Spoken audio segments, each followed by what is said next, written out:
Welcome back to beyond the spotlight. आज है 14th of November, जो सेलिब्रेट किया जाता है एज चिल्ड्रंस डे हमारे देश में। सो नो पॉइंट्स फॉर गेसिंग कि आज का डिस्कशन बच्चों से रिलेटेड है। जितने भी पेरेंट्स ये एपिसोड देख रहे हैं वो मेरे साथ इस बात पे जरूर अग्री करेंगे that once you become a parent your whole life revolves solely around them. बच्चों के खाने पीने से लेकर उनका स्कूल, उनकी प्ले डेट्स, उनके नैप स्केड्यूल्स, उनके वैक्सीनेशन स्केड्यूल्स, लिस्ट खत्म ही नहीं होती है।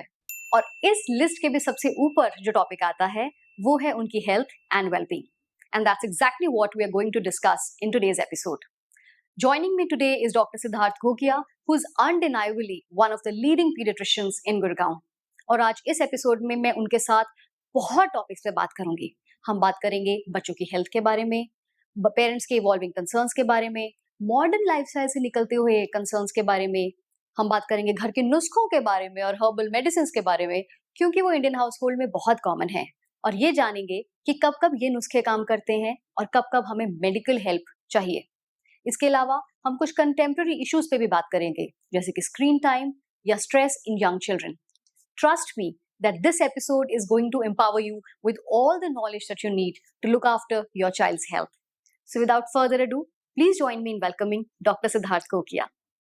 Hi doctor, welcome to the show. Thanks for having me here. Can I make an honest confession? Tauji? You know, this is my 8th episode and I couldn't have been happier about having somebody like yourself on this show. I mean, इससे पहले कितने लोग आए हैं, but getting you on the show I think is like the biggest achievement, because I was so sure that you would turn it down instantly, and when you said yes I just couldn't believe it that Dr. Gogia has agreed to do this show. nahi, it was supposed to be an educational kind of a thing, so yeah, I'm game for those things. So let's start, doctor. I know you mentioned very early on when we were just talking about this podcast that आप पिछले 22-23 साल से practice कर रहे हो। तो क्या इस पूरे दौरान पिछले 22 या 23 साल में बच्चों की हेल्थ, जिस तरह के केसेस आपके पास आते हैं या पेरेंट्स जिन कंसर्न्स के साथ आपके पास आते हैं, क्या उसमें कुछ चेंज आया है या वो अभी तक सेम ही चलते आ रहे हैं? नहीं, बहुत चेंज आया। जब प्रैक्टिस शुरू करी थी तो ज्यादातर जो ट्रेनिंग थी और जो पेशेंट्स थे वो सारे इन्फेक्शियस डिजीज वाले थे। उस वक्त ट्यूबरकुलोसिस, टाइफाइड, डायरिया, निमोनिया, इनके ऊपर ज्यादा स्ट्रेस था। एक बार जब उस सरकारी सेटअप से निकले, फिर प्राइवेट प्रैक्टिस में आए तो इन्फेक्शियस डिजीज थोड़ी सी कम हो गई, प्लस जो वैक्सीनेशन हो रहे हैं तो उसके बाद से तो अब जैसे ट्यूबरकुलोसिस है वो बहुत ही कम देखने को मिलता है, एटलीस्ट मुझे मेरी अपनी जो अर्बन प्रैक्टिस है उसके अंदर। अच्छा। टाइफाइड भी बहुत कम हो गया है। It used to be the most common cause of admission at one point of time, now it is no longer so. और जो डायरिया, निमोनिया अभी भी होता है, बट पहले से डेफिनेटली बहुत कम है। रोटावायरस वैक्सीन के बाद जो वो सीवियर इन्फेंटाइल डायरिया होता था वो रेयरली देखने को मिलता है। ओके। निमोनियाज में भी दो सीवियर निमोनियाज जहाँ पे वो सुबह से लेकर शाम तक पूरा लंग सफेद हो गया होता है, कम होता है। ओके। लेकिन जो नॉन इन्फेक्शियस डिजीज है, कॉन्स्टिपेशन, गैस्ट्राइटिस, एस्मा, एलर्जी, एडनॉइड्स, ये धीरे धीरे बढ़ते चले जा रहे हैं। और अभी तो इट्स लाइक प्रोबेबली 25% से ज्यादा जो है वो आप नॉन इन्फेक्शियस डिजीज देख रहे हो। अच्छा। एंड मेरे को ऐसा लगता है कि 4-5 साल में तो इट्स गोइंग टू बी 50-50 जैसे जैसे चल रहा है अभी। हाँ, बिल्कुल बिल्कुल, मतलब probably there are going to be more advancements in vaccinations, plus एक जो जनरल इन्फेक्शन के बारे में नो हाउ है वो बढ़ेगा, प्रिवेंशन बढ़ जाएगा। और जैसे वेस्ट में है अभी कि उनके पास आधा जो पेशेंट प्रोफाइल है वो नॉन इन्फेक्शियस है। We are actually progressing towards that only. Okay okay. So आपने अपने आंसर में बोला कि जो अर्बन सेटअप में आप जिस तरह की प्रॉब्लम्स देखते हो वो डिफरेंट हैं। तो क्या are you trying to say that जो रूरल सिटीज में इंडिया में भी जो प्रॉब्लम्स हैं वो डिफरेंट हैं फ्रॉम अर्बन सेटअप्स? हाँ, definitely. Rural paediatrician would see more of infectious disease. He would see less of asthma, allergy, constipation, gastritis type की चीजें होंगी, बट वो डेफिनेटली कम होंगी। वहाँ पे आपका जो बैक्टीरियल डायरिया है, वर्म्स हैं, ये सब चीजें हम देखते हैं, लेकिन उतना नहीं देखते जितना हम, मतलब जितना मैं ही अगर अपनी, जैसे एमडी मैंने मौलाना आजाद मेडिकल कॉलेज से करी है, तो वहाँ पे जो कैचमेंट एरिया था it was the Delhi 6, Jama Masjid, Daryaganj, Chandni Chowk, that वाला area. we used to see tons of infectious disease only. In fact, एक MD का normal exam होता है, उसमें एक long case होता है, that was usually tuberculosis. A short case would usually be, you know, something like a rheumatic heart disease or probably a congenital heart disease या एक chronic liver disease. ये सारी चीजें जो हैं, ये अब मेरी प्रैक्टिस में tuberculosis शायद मैं साल में 10 केस ट्रीट करता हूँ. जहाँ तक उसकी बात है, रोमैटिक हार्ट डिजीज, आपको इतनी सारी ट्रेनिंग होती है उसके ऊपर, लेकिन रोमैटिक हार्ट डिजीज तो आजकल सीधा पीडियाट्रिक कार्डियोलॉजिस्ट के पास चला जाता है.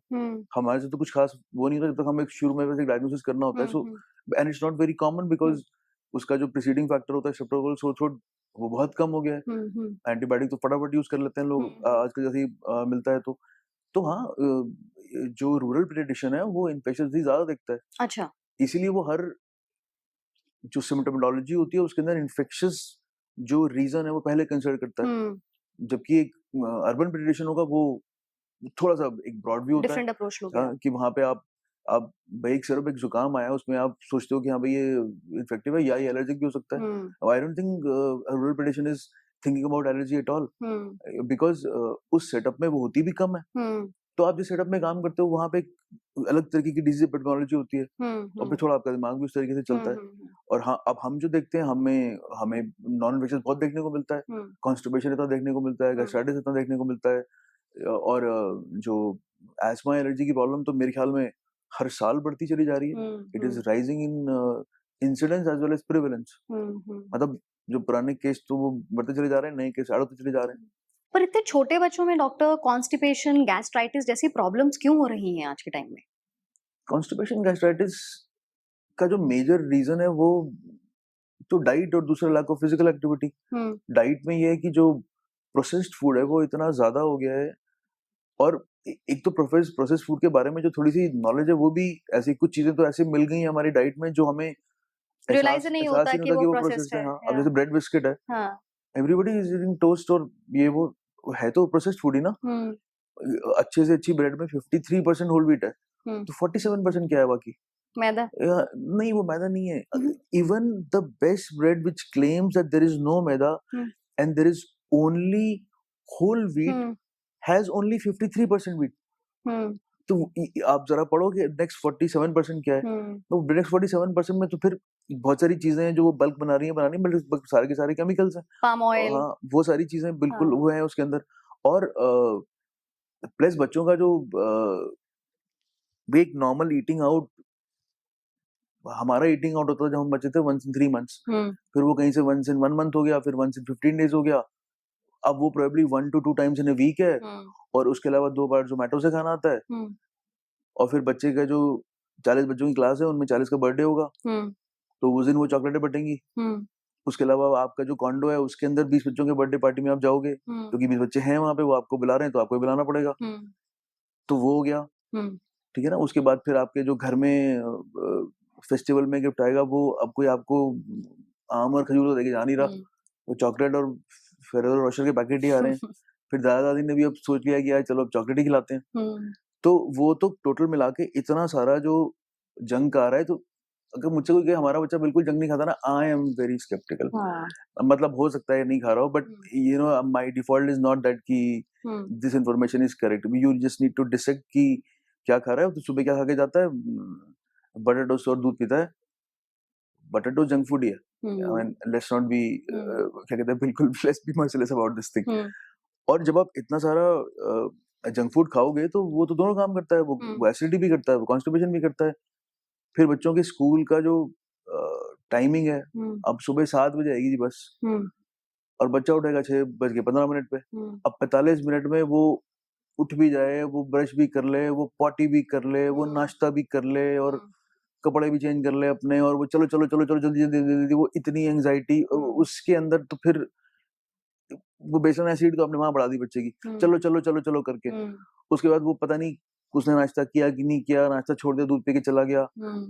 फिर वो पहुंचा स्कूल में, तो फिर वहां पे सबसे पहले क्या जी, पहले फ्रूट टिफिन खुलेगा. सारी रात के तुम भूखे बैठे हुए हो, दूध ही पिया तुमने जरा सा, और उठा के तुमने संतरा खाना शुरू कर दिया. संतरा तो सिट्रिक एसिड है, एस्कॉर्बिक एसिड, विटामिन सी तो एस्कॉर्बिक एसिड ही होता है. तो इट्स ऑल एसिडिक ओनली. भाई आप सुबह तमीज से उठते, कम से कम 1.5 घंटा पहले जाने से, तो ना कोई भगदड़ हो रही होती। जब तक आप ब्रश करते, पॉटी करते, ये करते, तब आपको भूख भी लग जाती। आप एक डिसेंट सा कुछ मील लेके जाते, कुछ उपमा खा के जाते, कुछ पोहा खा के जाते, ठीक है ना, जो आपकी एसिडिटी भी कम कर देता थोड़ी सी, ठीक है ना, और वो जो सुबह सुबह की एंग्जाइटी है वो भी कम हो जाती।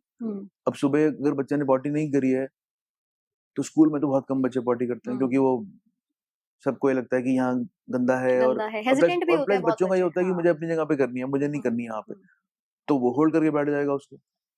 तो जो होल्ड करके बैठ जाएगा तो इनिशियल पॉटी का जो पोर्शन है वो हार्ड हो जाएगा। फिर जब वो इवेंचुअली शाम को करेगा तो उसे पेन होगा। अब ये जब हो जाएगा थोड़े दिन तक, तो फिर ये होगा कि जब भाई पॉटी करना तो एक पेनफुल काम है, तो वो होल्डिंग फिनोमेना ही बन जाता है। एसोसिएट करेगा वो पेन को। हाँ, exactly, so it's called the holding phenomena. तो उसका नाम है प्रॉपर कि बच्चा होल्ड कर रहा है, क्योंकि उसे मालूम है कि मुझे पेन होने वाला है, और उस होल्डिंग के चक्कर में वो अपनी कॉन्स्टिपेशन को बढ़ा रहा है। सो कॉन्स्टिपेशन बिगेट्स कॉन्स्टिपेशन। अच्छा, you know the constipation itself is causing more constipation because of the fear. Okay, भाई जिसको फियर है उसकी जब आपने पॉटी नॉर्मल भी कर दो तब भी वो उसको डर लगा रहता है। होल्डिंग फिनोमेना में आपको बड़ी देर तक स्कूल सॉफ्टवेयर देना पड़ता है तब तक कि बच्चे का डर ना निकल जाए पॉटी करने का। तो ये वाली बात है। और बाकी फिर दूसरा पोर्शन ये है कि फिजिकल एक्टिविटी। अब फिजिकल एक्टिविटी अभी पूछो तो क्या होता है, वो 1 घंटा साइकिल चलाता है, मतलब 1 घंटा वो चल भी नहीं रहा है। भाई चलना ना पड़े तभी तो साइकिल ईजाद करी गई थी, तो अब साइकिल चला रहे हो आप। Amount of calories you are burning, nothing, कुछ भी नहीं हो रही। फिजिकल एक्टिविटी, मसल का engagement, broad muscle masses utilise हो रहे हैं, कुछ भी नहीं हो रहा। स्पेस ही नहीं है, स्पेस नहीं है, नीचे जाने का टाइम नहीं है, ठीक है ना। आई मीन अर्बन सिटी में क्या हो रहा है, स्कूल से आए फिर ट्यूशन जाना है। अब वो ट्यूशन के पहले थोड़ा सा है, उसमें बच्चा वाइंड डाउन कर रहा है, फिर ट्यूशन के बाद उसे शायद प्रोबेबली 1 घंटा मिला खेलने को। अब उस टाइम उसके बाकी साथियों की ट्यूशन उसी टाइम थी कि नहीं थी, इस पर बहुत डिपेंड करता है कि वो जाएगा कि नहीं जाएगा। स्पेसेस कम है, तो अब कुछ पेरेंट होते हैं जो वाकई में कंसिडर है कि नहीं तुम एक एकेडमी जाओ, ये ज्वाइन करो, it's a good thing, but सारे बच्चों का वो माइंडसेट नहीं है कि वो जाएं। तो it's just a combination of processed food and lack of physical activity which is causing constipation और गैस्ट्राइटिस, जो 6 months ऑफ एज के बाद हो रहा है।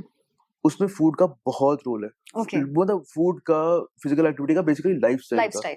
6 months से पहले होने वाला कॉन्स्टिपेशन गैस्ट्राइटिस वो यूजुअली एक मेडिकल प्रॉब्लम है जिसके अलग रीजंस है। पर होती है 6 महीने से छोटे बच्चे को भी। 6 महीने छोटे बच्चों को कॉन्स्टिपेशन होती है, बट उसमें जो कॉजेज हैं वो फिर थोड़े अलग हैं। वो न्यूरोलॉजिकल कॉजेज हैं, सर्जिकल कॉजेज हैं। ओके, ठीक है ना।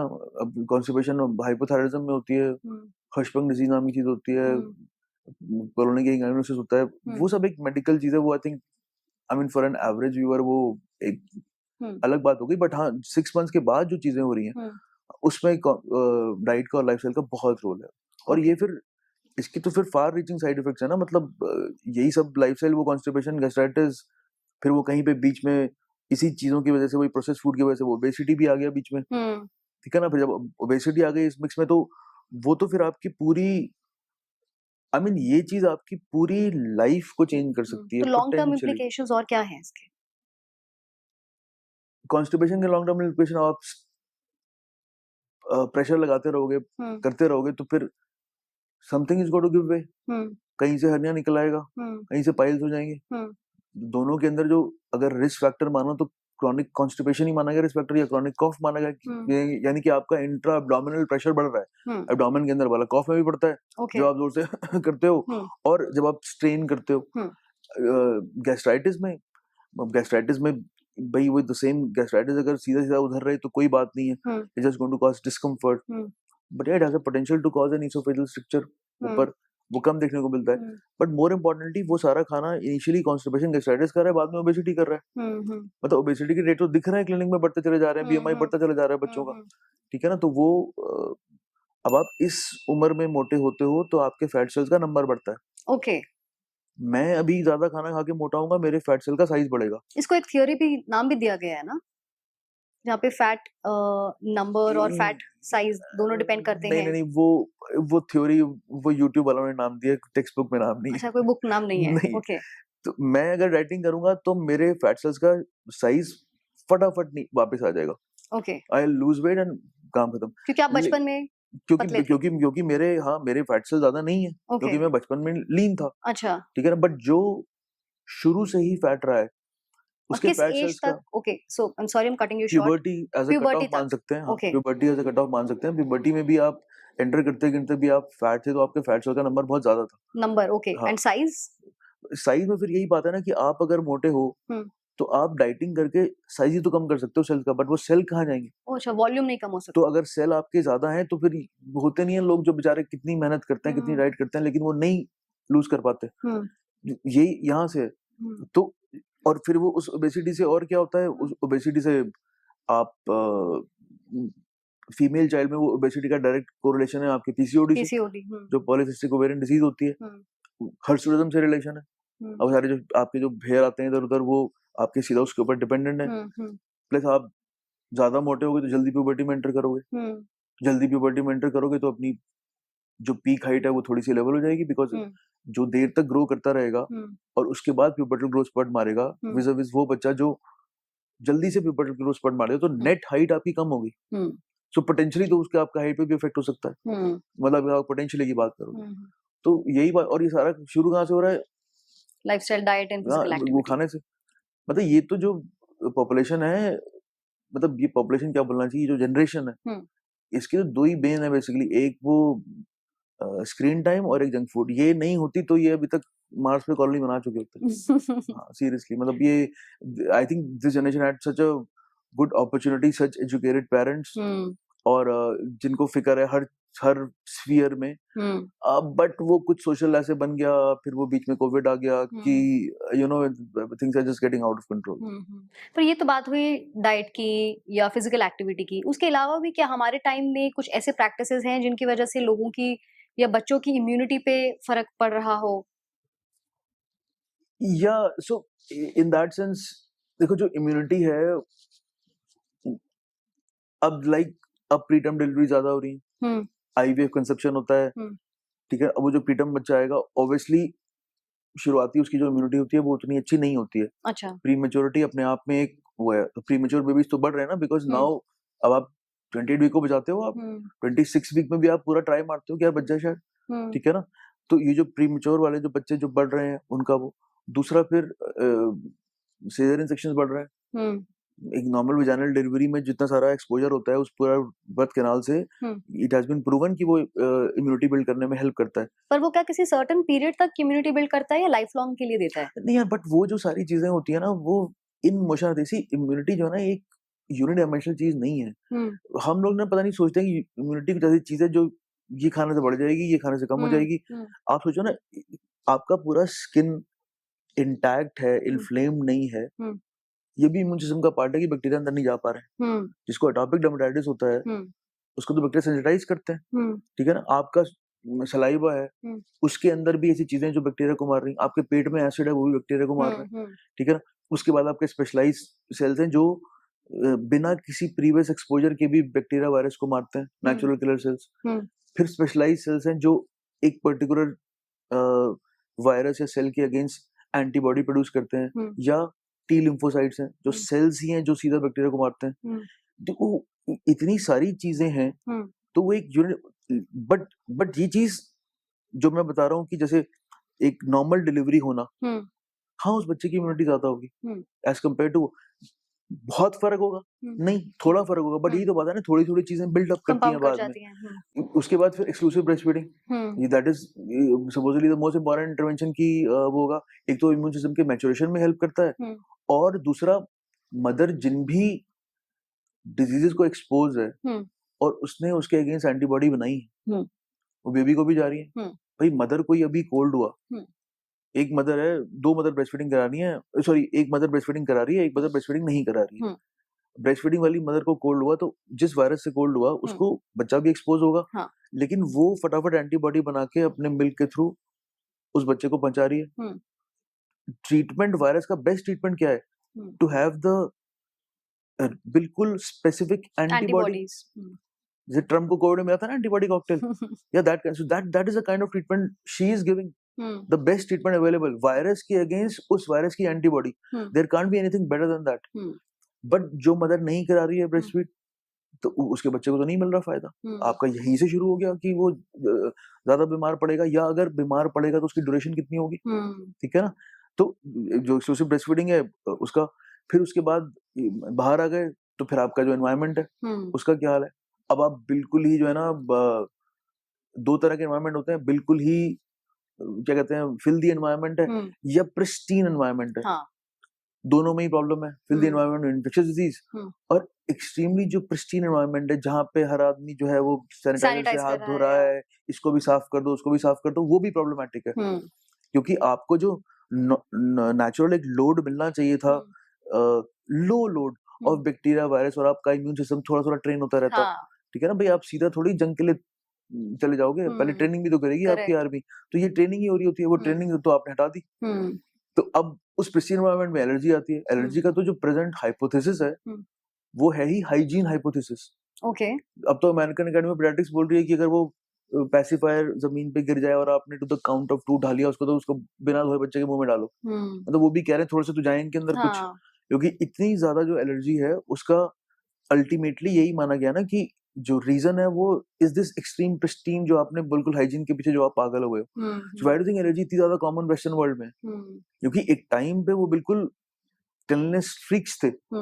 हर चीज इतनी चमक रही है, साफ है, स्टरलाइज करी गई है कि ये नाउ अब आप देख रहे हो कि इतनी सीवियर एलर्जी है कि पीनट को सूंघ के आपको एलर्जिक रिएक्शन हो रहा है, खाई भी नहीं आपने अभी तो, ठीक है ना। सो दैट इज वो। तो ये जो अगर बीच का सा एनवायरनमेंट मिले, ठीक है ना, जहाँ पे बहुत ज्यादा हाइजीन भी नहीं है बट बहुत ज्यादा बिल्कुल ऐसा नहीं है कि फिल्दी एनवायरनमेंट हो रहा है, वो है। पेट्स का रोल होता है वैसे, ऐसी मेरे दिमाग में यही बात है। अगर कुत्ता होता है घर में, तो it is a good thing, allergy कम होगी। Why is that? I don't know. कुत्ता होता है या भैंस होती है घर में तो एलर्जी कम होती है, और कैट होती है घर में तो एलर्जी ज्यादा होती है। ज्यादा होती है? हाँ, अब ये पढ़ाया गया था, मैं इसका रीजन नहीं पता मुझे। Is it? That's something interesting. Yeah, it is very interesting. In fact, I will read about it today. नहीं, इनफैक्ट आजकल बहुत बोलने लग गए हैं फिर से कि मिट्टी में बच्चों को खेलने के लिए भेजो, वहाँ पे बहुत सारे ऑर्गेनिजम्स हैं जो तुम्हारी बॉडी में एंटर करते हैं, इम्यूनिटी बिल्ड करते हैं। हाँ बिल्कुल, वो जो सबसे अच्छा काम तो यही कर सकता है पेरेंट की, अगर उसका बैकयार्ड है और वो छोड़ दे बच्चे को वहाँ पे, और उसके ऊपर हेलीकॉप्टर की तरह होवर ना करे। हेलीकॉप्टर पेरेंटिंग ही बोला गया ना। वो जो एक्सप्लोरेशन करता है बच्चा, इसको मारेगा, चींटी को मारेगा, टेस्ट करके देखेगा, something good will come out of it. और वो जो एक्सप्लोरेटरी बिहेवियर है, वो जब बढ़ेगा तो जो साइंटिफिक टेम्परामेंट तो वहां से बनना शुरू होता है ना, कि आपने छोड़ दिया। अब आप बच्चे को ही करेगा, उसको हाथ मत लगाओ, उसको हाथ मत लगाओ, इसको मत छेड़ो, उसको मत छेड़, यहाँ से गिर जाएगा, वहां से हो जाएगा, तो वो तो अच्छी पेरेंटिंग नहीं हो रही है ना। there should be an element of controlled neglect in parenting.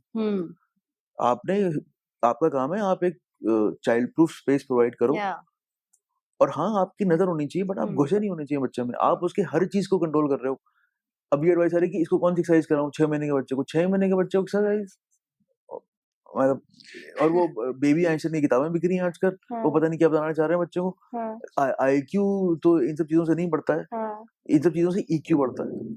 हाँ, सबका इस तरह का वो नहीं होता। अब कोई बच्चा जो है वो ब्लॉक से खेल रहा है, कोई बॉल से खेल रहा है, किसी को कोई आर्ट करनी है, किसी को कुछ बनाना ही है। तो ये सारी चीजें जो है यहाँ ये एनकरेज करी जानी चाहिए, बट वो एनकरेज तभी होंगी जब पेरेंट्स थोड़ा सा शांति से बैठ जाए, ठीक है, और बच्चे को करने दे, लेट द चाइल्ड बी, ठीक है ना, rather than trying to direct every aspect. और आधा उसमें यही कि उसके अपने प्रोटेक्शन के लिए हो रहा है कि तुम ये मत करो ये हो जाएगा, तुम ये मत करो वो हो जाएगा। आधी चीजें जब बच्चा सीखता है वो थोड़ी सी डेंजरस तो होती हैं, सीधी सी बात है, ठीक है ना। आप कहीं से कूदोगे, कहीं पे चढ़ोगे, there is going to be risk of injury. हाँ, तो आप मिटिगेट करते हो रिस्क को, बट आप बिल्कुल ये वाला काम करना ही नहीं है। तो ये वाला काम करना ही नहीं है तो फिर तो बड़ा मुश्किल हो जाएगा। मैं इसमें बिल्कुल कायल हूँ इस बात का कि ये इसी तरीके से होनी चाहिए पेरेंटिंग, और थोड़ा सा छोड़ दो बच्चों को, उनको बोलो कि ये करो काम अपने आप, find figure a way out. यहाँ तो ये नहीं हो रहा, पेरेंट ने आगे हेल्प कर दी। मतलब एक मेरी जो एग्जामिनेशन काउच है, 10 साल का बच्चा है, लंबा सा बच्चा है, 30 किलो का बच्चा है, काउच थोड़ी सी हाई है, तो मैंने कहा इसके ऊपर बैठ जाओ वैक्सीन लगाने के लिए। थोड़ा सा भी एथलेटिक बच्चा होगा वो ऐसे करके बैठ जाएगा। Now the parent is going to say कि हम बिठा देते हैं, let him sit, हाँ, let him sit, what is the problem, ठीक है ना। हर बात में वो उसके सामने आपने पहले से रोना शुरू कर दिया वैक्सीन लगाने के पहले, तो वो तो फिर रोएगा ही रोएगा ना। और आप अंग्रेज की तरह बोलो don't worry you will survive. That's the thing that they always say, don't worry you will survive। तो बच्चा कहता है सर्वाइव कर जाएंगे तो कोई टेंशन नहीं, लगा दो। और वहां पे मैं कह रही डॉक्टर ध्यान से लगाना, दर्द ना हो। बच्चे के कान खड़े हो गए, अच्छा ध्यान से लगाना और दर्द ना हो। अभी तो लो तुम फिर। तो वो पहले से ही रो रहा है और इंजेक्शन लगा, फिर उसे लगा अच्छा दर्द तो नहीं हुआ, फिर वो चुप हो गया। मतलब ये हो रहा होता है, इंजेक्शन के बाद नहीं रो रहा होता कोई, इंजेक्शन के पेरेंट्स ज्यादा प्रोटेक्टिव और स्कैर्ड हैं आई थिंक बच्चों से ज्यादा। कुछ पेरेंट्स होते हैं अब जो होते हैं यार, भैया ना पेरेंट्स आर पीपल ओनली ना, and there are all kinds of people and there are all kinds of parents, ठीक है ना। तो हाँ वो है, लेकिन वही बात है ना कि अगर आप चाहते हो कि बच्चे को, जो पेरेंट कहता है ना अरे कुछ नहीं होगा इसमें, हमने भी लगवाए हैं, तू भी लगवा लियो और बिल्कुल ठीक है, उसका बच्चा आराम से बैठ जाएगा और वो नहीं करेगा। इक्का दुक्का बच्चा होता है जो बहुत डरा हुआ होता है, बट वो एक्सेप्शंस होते हैं, वो रूल नहीं होता। वो टोटली बिल्कुल पेरेंट के उस पे चलता है, और पेरेंट ही अगर हाइपर एप्रीहेंसिव है और मम्मी आंसू निकलने वाले हो रहे हैं मेरे बच्चे को इंजेक्शन लगेगा, तो वो बच्चा ना रोए बड़ा मुश्किल है। वो तो बच्चा तो सारा मिमिक कर रहा है ना, सारा इमोशनल क्यूज तो उधर से ही ले रहा है ना वो अपने, तो उसको किस तरीके से बिहेव करना है, जैसे सामने सिखाया जा रहा है वैसे बिहेव करना है।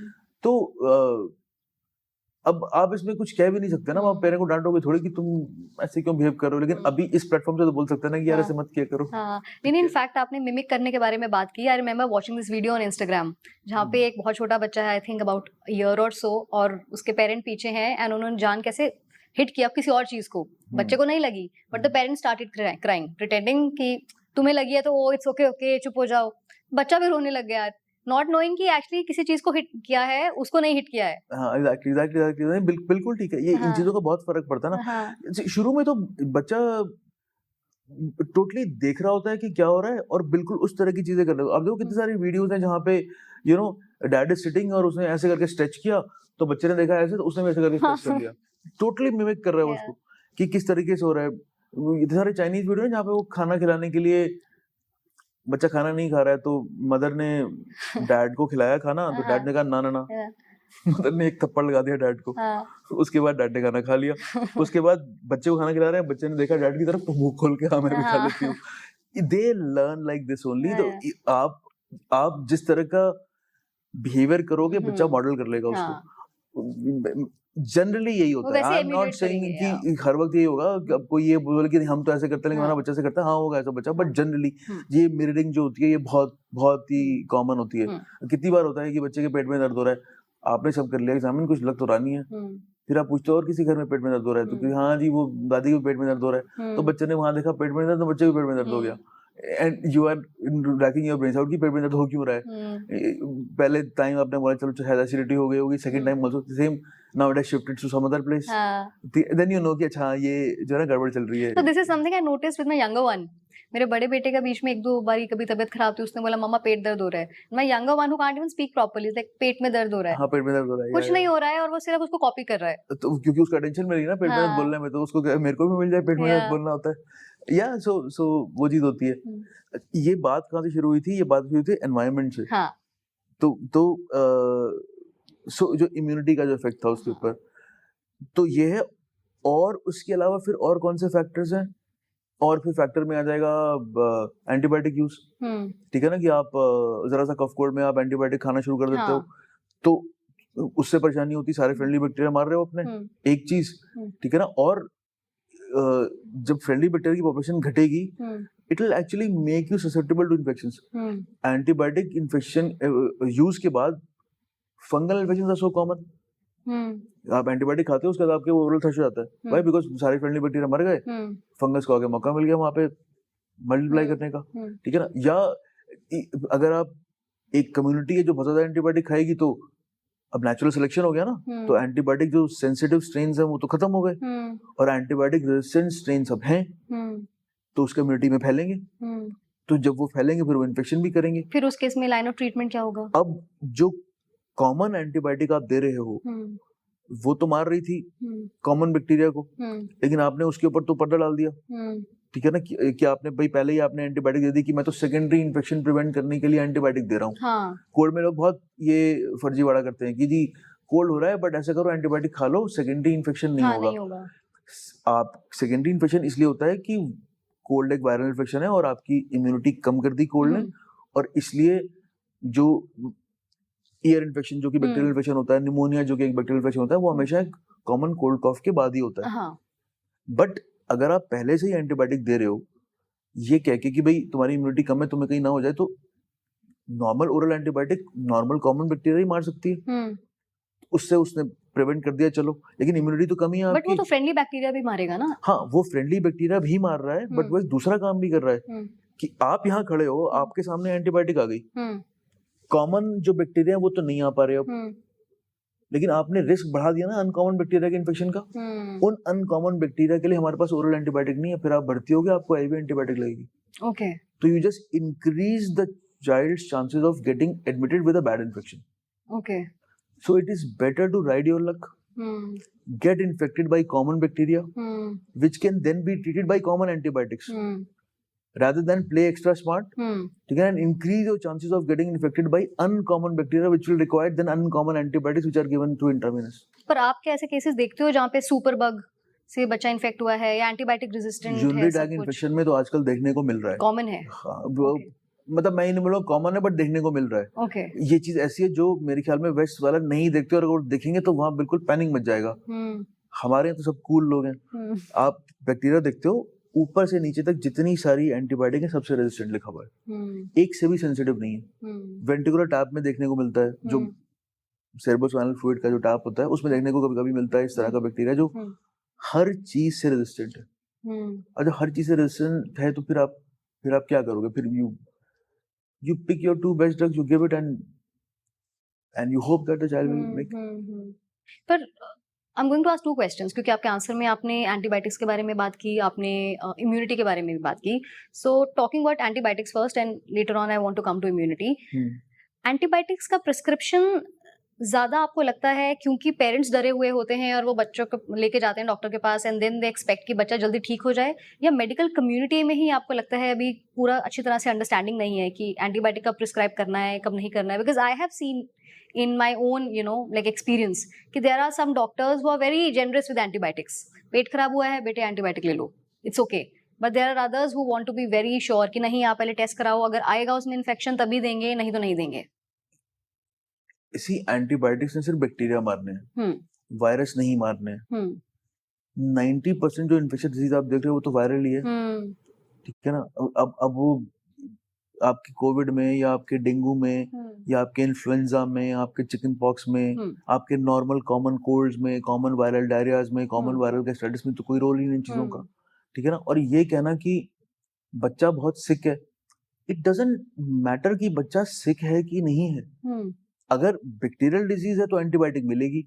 अरे आपको यहाँ पे सिर्फ एक फोड़ा हुआ है, सिक थोड़ी हो आप, लेकिन आपको एंटीबायोटिक क्रीम दी जा रही है लगाने के लिए, बिकॉज वो बैक्टीरिया और वो एंटीबायोटिक से मरेगा।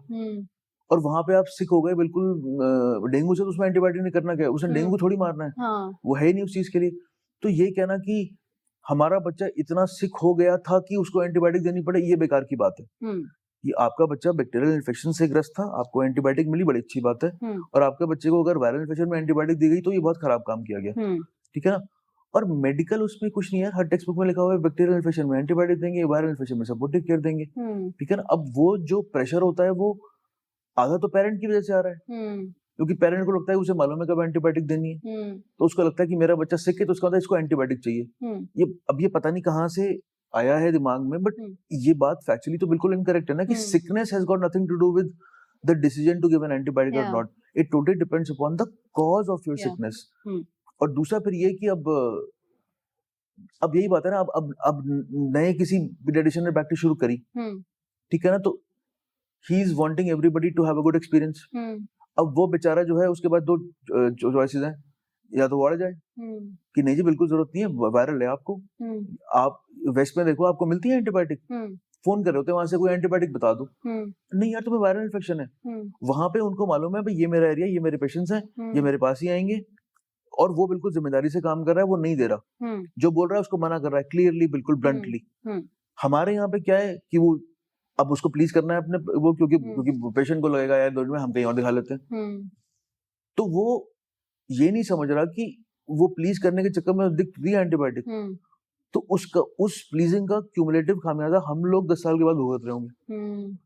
अब तो कितना कॉमन हो गया कि जो बॉयल्स करते हैं बैक्टीरिया, स्टाफ ऑरियस, वो ऑगमेंटेशन रेजिस्टेंट आता है 30% ऑफ टाइम, आप देते हो वो ठीक ही नहीं होता, and you have to give your second जो लाइन ऑफ मेडिकेशन होती है, जो कि मैं एक हॉस्पिटल सेटअप में यूज करूं या मैं अपने मेडिकल कॉलेज में यूज करता हूँ, मुझे फॉर्म भरना पड़ता कि दे क्यों रहे हो तुम ये, तो आपको एक्सप्लेन करना पड़ता कि ये इसलिए दे रहे हैं क्योंकि ये आया है, कल्चर में ये आया है, या फिर हमारा बच्चा रिस्पॉन्ड नहीं कर रहा है, but now it is being use.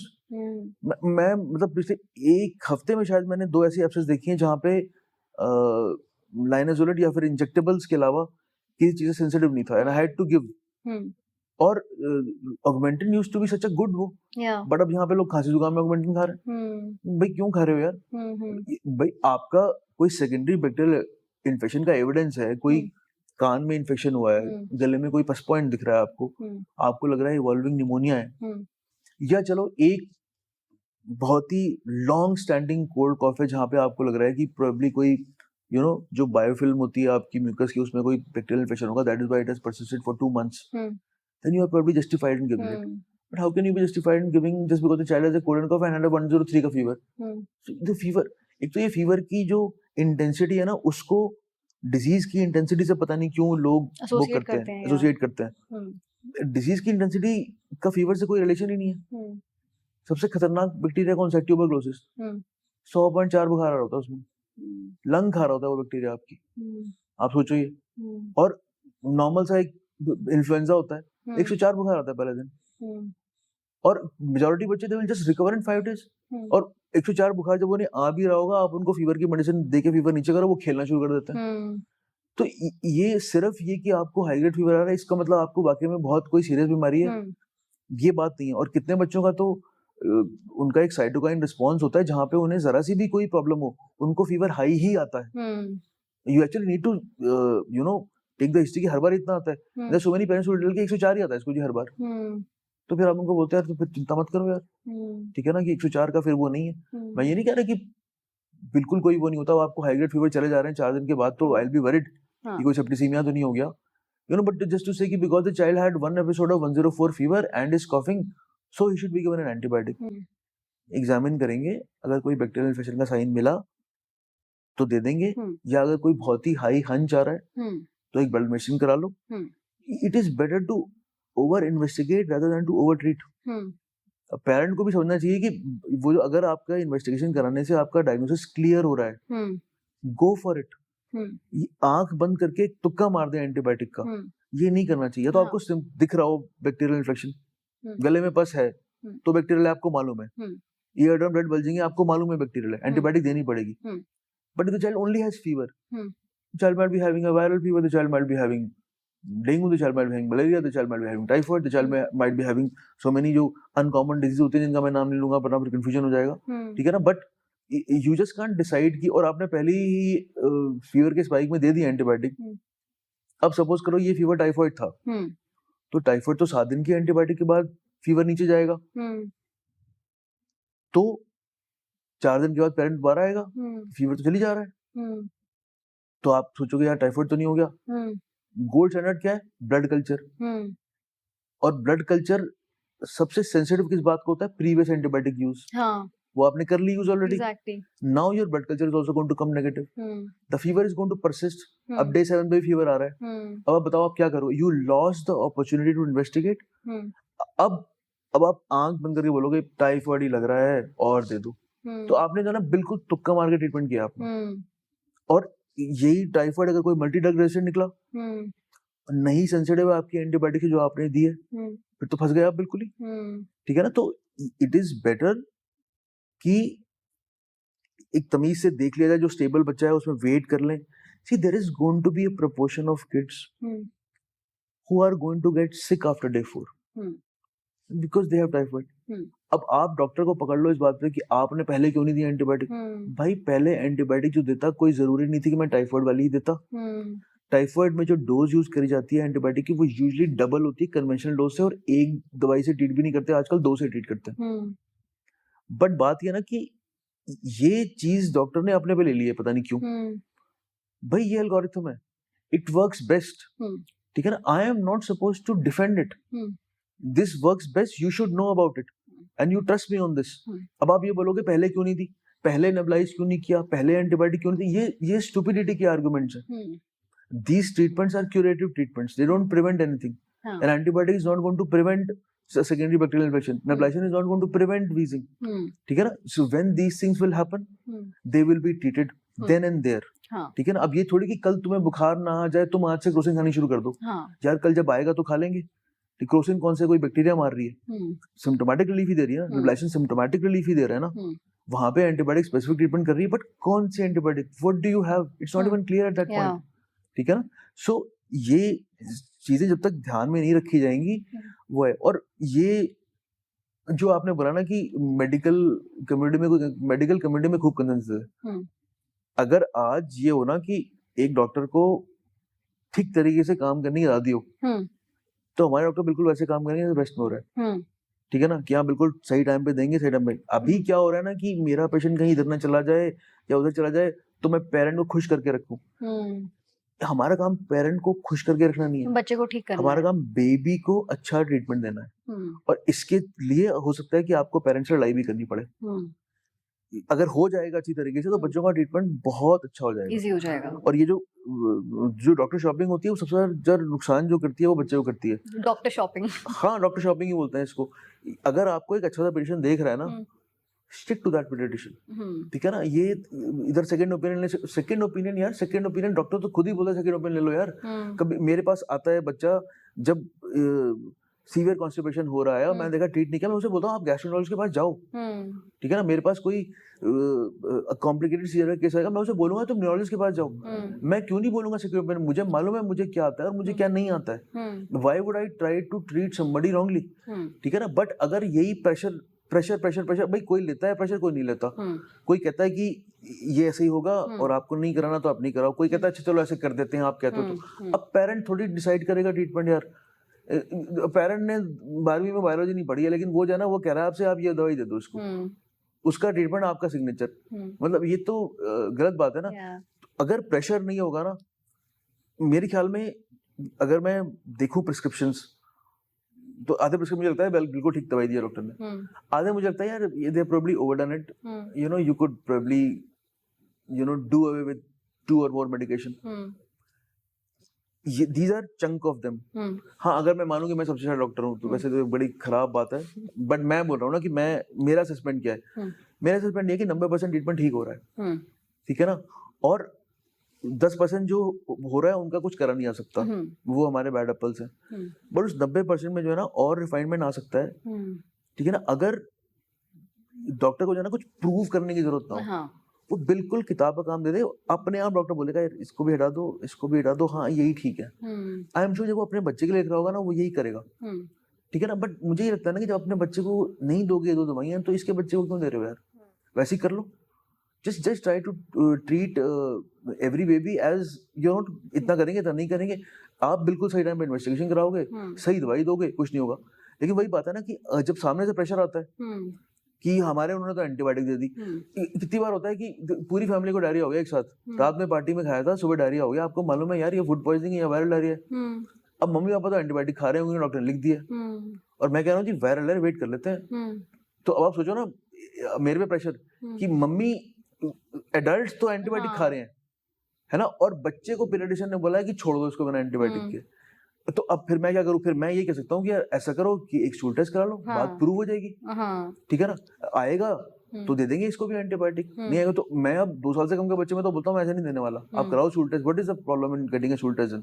तुम जितने की एंटीबायोटिक खाओगे उससे सस्ता तो स्टूल टेस्ट हो रहा है तुम्हारा, may be you don't even need it. ठीक है ना? And majority of the times आप जब आपको क्लासिकल सिस्टम मिलती है ना कि भी रात को खाया था, सुबह हो गया, सबको एक संग वॉमिटिंग की संग शुरू हुआ, वायरल कोई म्यूकस ब्लड नहीं है, तो इट्स राइट ओनली। फिर होता है कि हम बंद कर दें अपनी antibiotic. I don't know, ask your doctor, what can I say? So doctor, if I have understood it correctly, what you're saying is कि अगर कोई भी बच्चा बीमार हो रहा है, फीवर हो रहा है, कोल्ड कफ हो रहा है, so wait and watch. Antibiotic should not be the first course of treatment and listen to your doctors. I think I am also guilty of the fact that हम लोग बहुत जल्दी हौसला छोड़ देते हैं, and unfortunately ये डॉक्टर शॉपिंग मैंने भी किया है, because जब बच्चा ठीक नहीं हो रहा है तो आप बहुत घबरा जाते हो, you know, no matter आप कितनी बारी देख चुके हो अपने बच्चे को बीमार होते हुए, somewhere you know you kind of lose all your like shit and you're like मेरा बच्चा ठीक नहीं हो रहा है तो यहाँ पे नहीं तो वहाँ ले जाते हैं. So I think थोड़ा हौसला रखना और डॉक्टर पे बिलीव करना is very important. Important, yes, definitely. So another thing that you mentioned was immunity. And immunity तो बहुत एक hot topic है. In fact पूरी इंडस्ट्री है जो इसके बलबूते पर चल रही है. Immunity boosting foods हैं जो strengthen कर रहे हैं. So I want to know कि number one immunity होता क्या है and two क्या उसको actually हम strengthen कर सकते हैं? If yes, then how? इसी इम्यूनिटी की जो बात होती है ना वो जिस कंटेक्स्ट में होती है ना, एक तो पहले वो समझो ना, ज्यादातर जो पेरेंट्स बोलते हैं कि हमारे बच्चे की इम्यूनिटी खराब है, क्यों? क्योंकि इसको पिछले महीने वायरल हुआ था और इस महीने इसको जुकाम हो गया है, उससे पहले उसको डायरिया हो गया था. अब ये देखो ना कि ज्यादातर जो पेरेंट्स बोल रहे हैं कि हमारे बच्चे की इम्यूनिटी खराब है, उनके बच्चों को हो सिर्फ सिंपल वायरल इन्फेक्शंस रहे हैं. ठीक है ना. अब शुरू में 2 साल तो कुछ नहीं होता क्योंकि viral infection to person spread ही होता है यूजुअली. ठीक है ना. जो नॉर्मल आपके वायरल अपर रेस्पिरेटरी इन्फेक्शन होते हैं या वायरल फीवर्स होते हैं या वायरल डायरिया होते हैं, तो वो कहाँ से आ सकते थे? पेरेंट तो पड़ता नहीं बीमार क्योंकि उसको तो अपने हिस्से के हो गए हैं वायरल. तो वो शुरू कब होते हैं? जब आप प्ले स्कूल में जाते हो. अब प्ले स्कूल में तो अब आपका जो सारा का सारा कॉन्टैक्ट ग्रुप है उसमें से एक को कुछ भी होगा तो वो तो पूरे प्ले स्कूल जो है उसको 10-12 बच्चे जो है उन सबको हो जाएगा. ठीक है ना. फिर बच्चा नीचे खेलने जाना शुरू करता है और बच्चों के कॉन्टैक्ट में आता है और एडल्ट्स के कॉन्टैक्ट में आता है. तो ये वायरल इन्फेक्शन जो है वो एकदम से बढ़ जाते हैं. First 6 months of play school में तो आपको 10-12 वायरल इन्फेक्शन हो जाते हैं. 10 से 12 इन द फर्स्ट 6 मंथ्स. और वैसे भी 8 to 10 कोल्ड्स पर ईयर तो नॉर्मल माना गया. Till what age is it normal? Up till about 5 years of age. अच्छा 8-10 होंगे, that's normal. 8-10 कोल्ड अगर हो जाए तो कोई बड़ी बात नहीं है. आप सोचो ना कि हमारे जो बच्चे हैं उनका कम्युनिटी कॉन्टैक्ट कितना ज्यादा है. आप एक कॉन्डो के अपने लिफ्ट से नीचे उतरते हो, उस लिफ्ट में 400 लोगों ने पहले सांस ली हुई है. ठीक है ना. और ये समझो ना कि ये तो पूरा गांव खड़ा हुआ है ना इतने एरिया में. भाई गांव में पॉपुलेशन कितनी है, उसमें लेते हैं 500 लोग. किसी की हटवाएं, किसी की हटवाएं, उनका आपस में इंटरेक्शन है तो सही बट बहुत कम. हमारे यहाँ एक बच्चा कितने एडल्ट से कांटेक्ट में आ रहा है? So many adults, so many children. और वो अलग अलग जगह जा रहा है. ठीक है ना. वो कहीं अगर खेलने कहीं जा रहा है, नीचे स्कूल में जा रहा है, मार्केट में जा रहा है, the contact is immense. It is very natural कि आप कोई वायरल इन्फेक्शन पकड़ लोगे. अब ये समझो ना कि repeated viral infections are usually not the sign of bad immunity. Bad immunity में जो यूजुअल साइंस होते हैं वो तो रिपीटेड बैक्टीरियल इन्फेक्शन होते हैं. अच्छा, बैक्टीरियल होगा रिपीटेड. जो नॉर्मल एक मतलब मैं बिल्कुल एक सिंपल लैंग्वेज में जो बोलूं कि जो साइंस ऑफ इम्यूनो डेफिशिएंसी माने गए हैं कि 4 or more year infection within 1 year, 2 or more pneumonias within 1 year. ठीक है ना. सेप्टिसीमियास अगर हो रहे हैं, प्रोलॉन्ग एंटीबायोटिक की जरूरत पड़ रही है, रिपीट हॉस्पिटलाइजेशन हो रहे हैं बैक्टीरियल इन्फेक्शन की वजह से, एब्सेसेस हो रही हैं, परसिस्टेंट फंगल इन्फेक्शन है, ये हैं. अच्छा. भाई बैक्टीरिया और फंगस तो आपकी बॉडी में पहले ही मौजूद है ना. मुंह में बैक्टीरिया है, नाक में बैक्टीरिया है, कान में बैक्टीरिया है, टिश्यू बॉडी में बैक्टीरिया है. फंगल जो स्पोर्स है वो आपकी बॉडी में है. अगर आपकी इम्यूनिटी कम होगी यही घेर लेंगे आपको. आपको बाहर से किसी वायरस की जरूरत ही क्या है. और वायरल इन्फेक्शंस में अगर आपको हो गया एक वायरल इन्फेक्शन तो ये कहना कि ये साइन ऑफ बैड इम्यूनिटी है. आप ऐसे सोचो एक आदमी है, बहुत एक्सरसाइज करता है, खूब अच्छा खाना खाता है, उसके पास नहीं है चिकन पॉक्स की एंटीबॉडी, उसकी गोदी में आगे बैठ गया चिकन पॉक्स वाला बच्चा, तो with in the next 10 days उसको हो जाएगा चिकन पॉक्स. और अभी थोड़ी बोलोगे इसकी इम्यूनिटी खराब है. भाई सारी दुनिया को कोविड हो गया, सबकी कोई इम्यूनिटी खराब थी, एंटीबॉडी नहीं थी, अब है एंटीबॉडी, तो बैठे हुए आराम से बिना मास्क के चल रहा है कोविड. अब आप यू आर नॉट कंसर्न ना because now that time you had a bad immunity, now you have good immunity. No, immune system same ही है आपका. उसने बना ली वो एंटीबॉडी. अगर आपको कोई वायरल इन्फेक्शन हुआ है और आपकी बॉडी ने टाइमली एंटीबॉडी बना ली और बिना उस वायरस को किसी कॉम्प्लिकेशन करते हुए आप निकल गए 4-5 दिन में उस वायरल इन्फेक्शन से, तो उसका मतलब आपका इम्यून सिस्टम सही काम कर रहा है. हाँ, मतलब थिंक ऑफ, भाई बड़ा क्रूड सा एग्जांपल है but suppose your kid was entering into a fight with boys. So just on the basis of this information कि इसकी लड़ाई हो रही है बार बार, तो ये बोलोगे तू कमजोर है. नहीं ना. आप पूछोगे पेट के आया कि नहीं आया, तो हर बार पेट के आया तो कमजोर तो नहीं है ना. But just because he's entering into a conflict, does that mean he's weak? No, he's just getting exposed to that. So you are getting exposed to viruses. You are going to develop the disease. But वो disease आपने common cold में 4 दिन के बुखार के अंदर आपने बना ली एंटीबॉडी, कान आपका इन्फेक्ट नहीं हुआ, लंग आपका कुछ इन्फेक्ट नहीं हुआ, तो इसका मतलब आपने outcome, disease outcome good, perfect, आपकी इम्यून सिस्टम बिल्कुल ठीक है. तो अगर immunity is a function of your antibodies, basically आपकी बॉडी का. So let me stop you there. Okay. It is also a function of your antibody. You have specialized cells, T cells, and you have antibodies. Okay. जो B cell बनाते हैं. Okay. Viral infections में ज्यादातर में antibody mediated protection ही होता है. Okay. Okay. कोई hyper active immunity भी होती है? हाँ, तो जो जितने सारे लोगों को आप एलर्जिक बोलते हो, ठीक है, तो एलर्जी बेसिकली क्या है? अब सपोज करो कोई आदमी केले से एलर्जिक है, तो वो क्यों है केले से एलर्जिक? उसने बनाना के अगेंस्ट एंटीबॉडी बना रखी है. क्या बनाना के अगेंस्ट एंटीबॉडी बनाने की जरूरत है? नहीं, बिल्कुल जरूरत नहीं है. बनाना क्या कर रहा है आपको? वो तो हेल्प ही कर रहा है आपकी. लेकिन आप बनाना जब खाते हो तो जब वो व्यक्ति जिसके पास है एंटीबॉडी वो बनाना खाता है तो वो एंटीबॉडी अटैक करती है, एक इन्फ्लेमेटरी रिएक्शन इनसी होता है. ठीक है ना? ये आपके माउथ के अराउंड होगा. सपोज करो आप एलर्जिक को कॉकरोच एंटीजन से, या हाउसेस माइट से, या इंडोर मोल्ड से, तो जब आप सांस लेते हो तो वो आपके नाक में और आपके गले में और आपके लंग में पोटेंशियली वो इन्फ्लेमेशन होती है. तो ये जो एंटीबॉडी आपने प्रोड्यूस करी है, इसको प्रोड्यूस करने की जरूरत तो नहीं थी. लेकिन आप ये कहो मेरे बच्चे ने तो एक्स्ट्रा एंटीबॉडी प्रोड्यूस करी है, तो कन्वेंशनल विजन तो ये कहता है ज्यादा एंटीबॉडी का मतलब ज्यादा अच्छी बात होनी चाहिए. बट ये तो प्रॉब्लम है. Immunity is also a function of antibodies and also a function of specialized जो T cells होते हैं. But allergy में जो ज्यादा रोल है वो basically antibodies का ही है. In the sense कि when you say that you are allergic to let's say cockroach antigen या houses mite, तो उसका मतलब ये है कि आपके पास cockroach antigen और houses mite के against antibodies हैं. तो अब cockroach antigen और houses mite तो कुछ कह नहीं रहे आपको, लेकिन अगर आपके पास एंटीबॉडीज होंगी तो जब आप इन चीजों के कांटेक्ट में आओगे, इनको इनहेल करोगे, इन्फ्लेम हो जाएगा, तो आपके आपका एयरवे इन्फ्लेम हो जाएगा और सिम्टम्स आएंगे. तो अब ये तो लेकिन उल्टी बात हो गई, क्योंकि कन्वेंशन तो आपके दिमाग में ये होता है ना कि भाई अगर एंटीबॉडी ज्यादा है तो बड़ी अच्छी बात है. लेकिन यहाँ तो एंटीबॉडी ही प्रॉब्लम कर रही है. इन दैट सेंस आपकी इम्यूनिटी ही प्रॉब्लम कर रही है, क्योंकि आपने उस चीज के अगेंस्ट भी एंटीबॉडी बना ली जिसके अगेंस्ट एंटीबॉडी बनाने की जरूरत नहीं थी.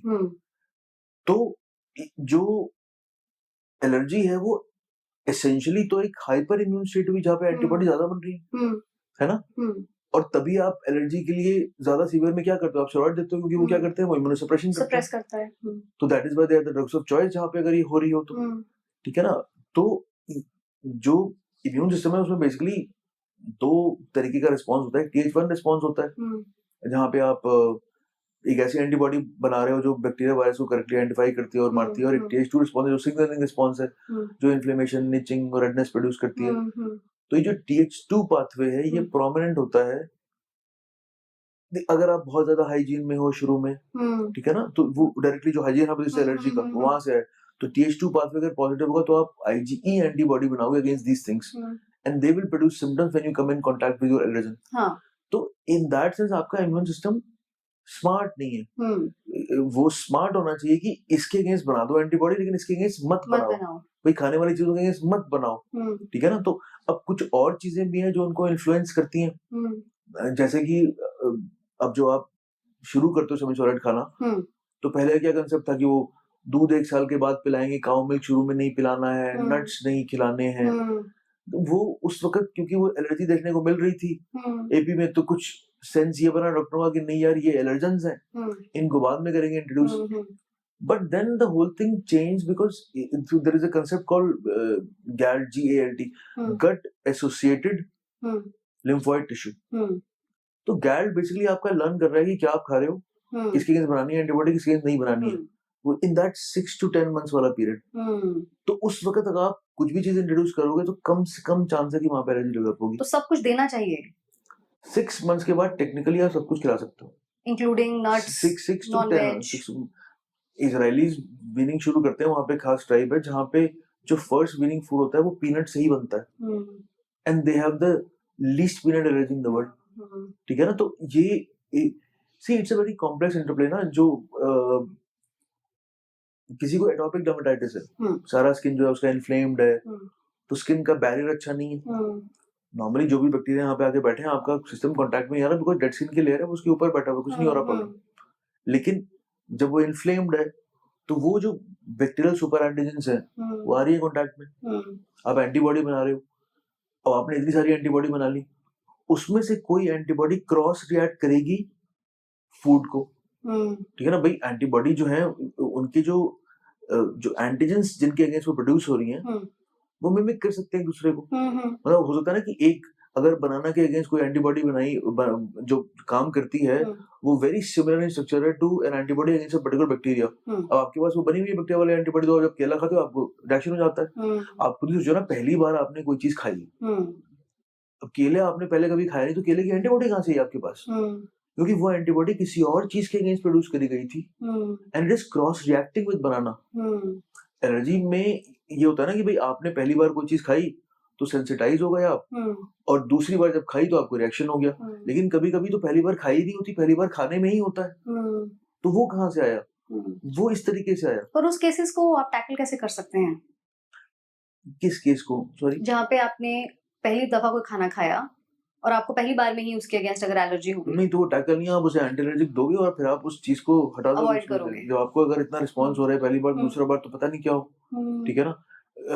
इसमें आप फिर दोबारा ये नहीं करते कि एक बार और ट्राई करते हैं, अभी आप छोड़ो इसको, हाँ लेट्स गो ना, आप at a later date probably after near 2 you can see कि क्या हो रहा है उसके बाद, कि भाई क्योंकि जो नेचुरल हिस्ट्री होती है अलग अलग फूड एलर्जी की अलग अलग होती है, ठीक है ना। कुछ होती है जो बिल्कुल ठीक नहीं होती है, कुछ होती है जो एज के संग में थोड़ा टॉलरेंस लेवल बढ़ जाता है, ठीक है ना। कुछ का होता है कि हाँ वो थोड़ी देर के लिए रहती है मिल्क प्रोटीन टॉलरेंस, और उसका ठीक भी हो जाती है पूरी की पूरी, ठीक है ना। बट नेक्स्ट फ्यू डेज के लिए, नेक्स्ट फ्यू वीक्स के लिए तो कोई मतलब ही नहीं बनता है उसको दोबारा देने का, जिससे आपको मालूम है कि एलर्जिक रिस्पॉन्स हुआ है। But it's very interesting that you said कि आप 6 महीने के बाद सब कुछ खिलाओ ताकि बॉडी का टॉलरेंस बढ़े, क्योंकि जो मैंने सुना है अपने केस में भी कि when you're breastfeeding, even the mother is advised not to consume certain foods, कि आप राजमा मत खाओ या काली दाल मत खाओ, बच्चे को पेट दर्द होगा। वो तो हाँ, तो वो उसका तो लॉजिक वो ये देते हैं ना कि पेट में दर्द होगा। हाँ। पेट में दर्द होता है इसलिए कि दाल खाने में, दाल में कॉम्प्लेक्स कार्बोहाइड्रेट्स होते हैं। हाँ। तो अगर आप उन्हें डाइजेस्ट न कर पाओ तो आपको गैस होती है। हाँ। बट बच्चे को तो वही मिल रहा है ना जो मदर ने डाइजेस्ट कर लिया है। हाँ। जब मदर ने कर ही लिया डाइजेस्ट, तो फिर क्या प्रॉब्लम है? और ये तो बिल्कुल ही, मतलब ये सोचो कि आप प्रेगनेंसी में जो खाना खाते थे वो बच्चे के ब्लड में जाता है, प्लेसेंटा सीधा ब्लड में जा रहा है, और तब तो आप चॉकलेट भी खा रहे थे, आइसक्रीम भी खा रहे थे, है रात को चक्कर मार के। और अब जो है, जो ब्रेस्ट मिल्क जो जा रहा है वो तो मुंह में ही जा रहा है सिर्फ, वो ब्लड में जा रहा था। Imagine that this is going only into the mouth, and you are saying कि ये मत खाओ, वो मत खाओ, वो मत खाओ। अभी बच्चा बड़ा हो गया है, वो 3 किलो का हो गया है, मदर को 1.25 बंदे का खाना खाने की जरूरत है, उसको ज्यादा प्रोटीन चाहिए, ज्यादा कैल्शियम चाहिए, और आप क्या कर रहे हो? तो ये भी मत खा, तो ये मत खा, दाल बंद कर दो, सारी राजमा बंद कर दो, छोले बंद कर दो, अंडा नॉनवेज हमारी औरतें वैसे ही खाती नहीं है, कहाँ से प्रोटीन रिक्वायरमेंट पूरा होगा? When the whole family is conspiring to give ghee to the lady, है ना। एक उसको वजन कम मत करने देना अपना। घी खिलाने से क्या होने वाला है? मतलब मैं ये समझ नहीं आया मेरे को बिल्कुल भी।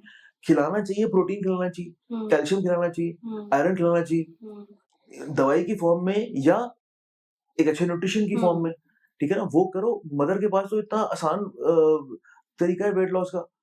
भाई एक 3 किलो का व्यक्ति आपका खाना खाए जा रहा है, आपको तो बिल्कुल पतला ही जाना चाहिए, लेकिन होता तो उल्टा है।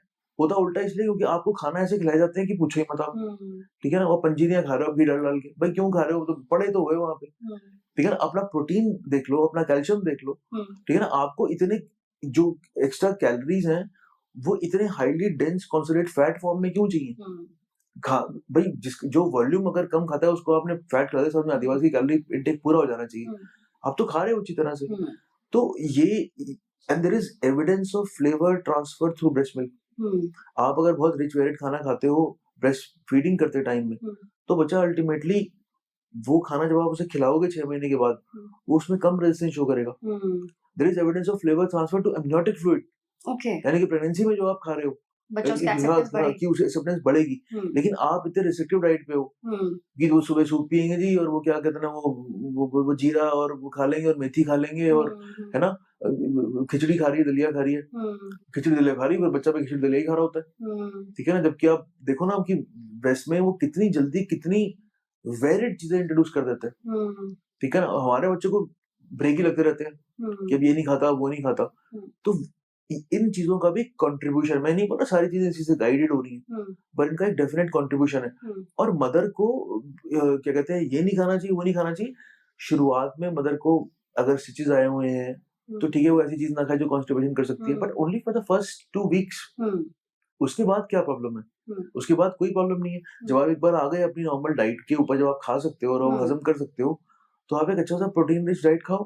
आप खाओ स्प्राइट्स, आप खाओ दाल, आप खाओ राजमा, आप खाओ छोले, आप अंडा खाओ, आप नॉनवेज खाओ अगर आप खाते हो तो, ठीक है ना। ये सब चीजें आपको कैल्शियम देंगी, प्रोटीन प्रोवाइड करेंगी, आयरन प्रोवाइड करेंगी।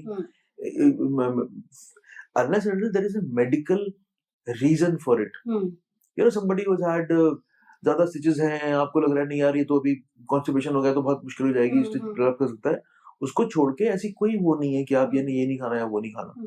तो परहेज जो है उसका यहाँ पे कोई रोल नहीं है। वो परहेज किस बात से करा रहे हो उसे? मतलब ना तो वो बीमार है कि वो परहेज करे, और ना बच्चा बीमार है कि वो पर परहेज इसके अलावा हमारे ऐसे और कौन से एज ओल्ड ट्रेडिशंस हैं जो आपको लगता है गलत हैं, या मे बी जब वो स्टार्ट हुए थे उस टाइम पे वो रेलेवेंट थे क्योंकि तब एनवायरनमेंट अलग था, या उस टाइम का मे बी आसपास बीमारियां बढ़ती जा रही थी? नहीं, एज ओल्ड ट्रेडिशन तो बहुत सारे अब कम ही हो गए ना, वरना पहले तो अम्बिलिकल कॉर्ड के ऊपर गोबर लगाया जाता था।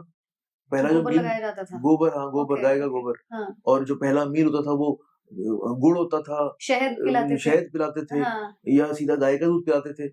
मदर का जो कोलेस्ट्रॉल होता था उसे विचेस मिल्क बोलते थे, वो फेंक दिया था।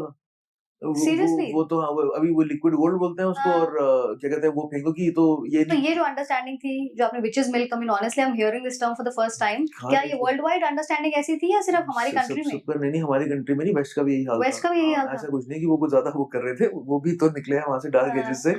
तो उनका भी यही वो था। वो तो बाद में पता लगा कि कोलेस्ट्रॉल तो प्रोबेबली द मोस्ट इंपॉर्टेंट जो न्यूट्रिशन इंटरवेंशन कर रहे हो आप, वो ये कि कोलेस्ट्रॉल पिला दो बच्चे को, ठीक है ना। तो अब ये वाली चीज, और जैसे पहले हाइपोथर्मिया के लिए कोई वो नहीं था।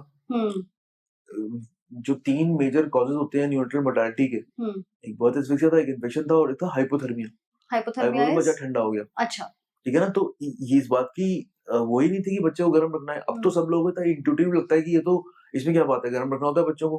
बट ये तो पूरे WHO को 1950s में कुछ साल लगे थे इस चीज को रीइंफोर्स करने के लिए कि बच्चा ठंडा नहीं होना चाहिए। शीत ज्वर, ठीक है ना, जो क्या बोलते हैं, जो ठंडा बुखार, कि ठंडा बुखार है, क्योंकि वो लाइफ थ्रेटनिंग चीज है।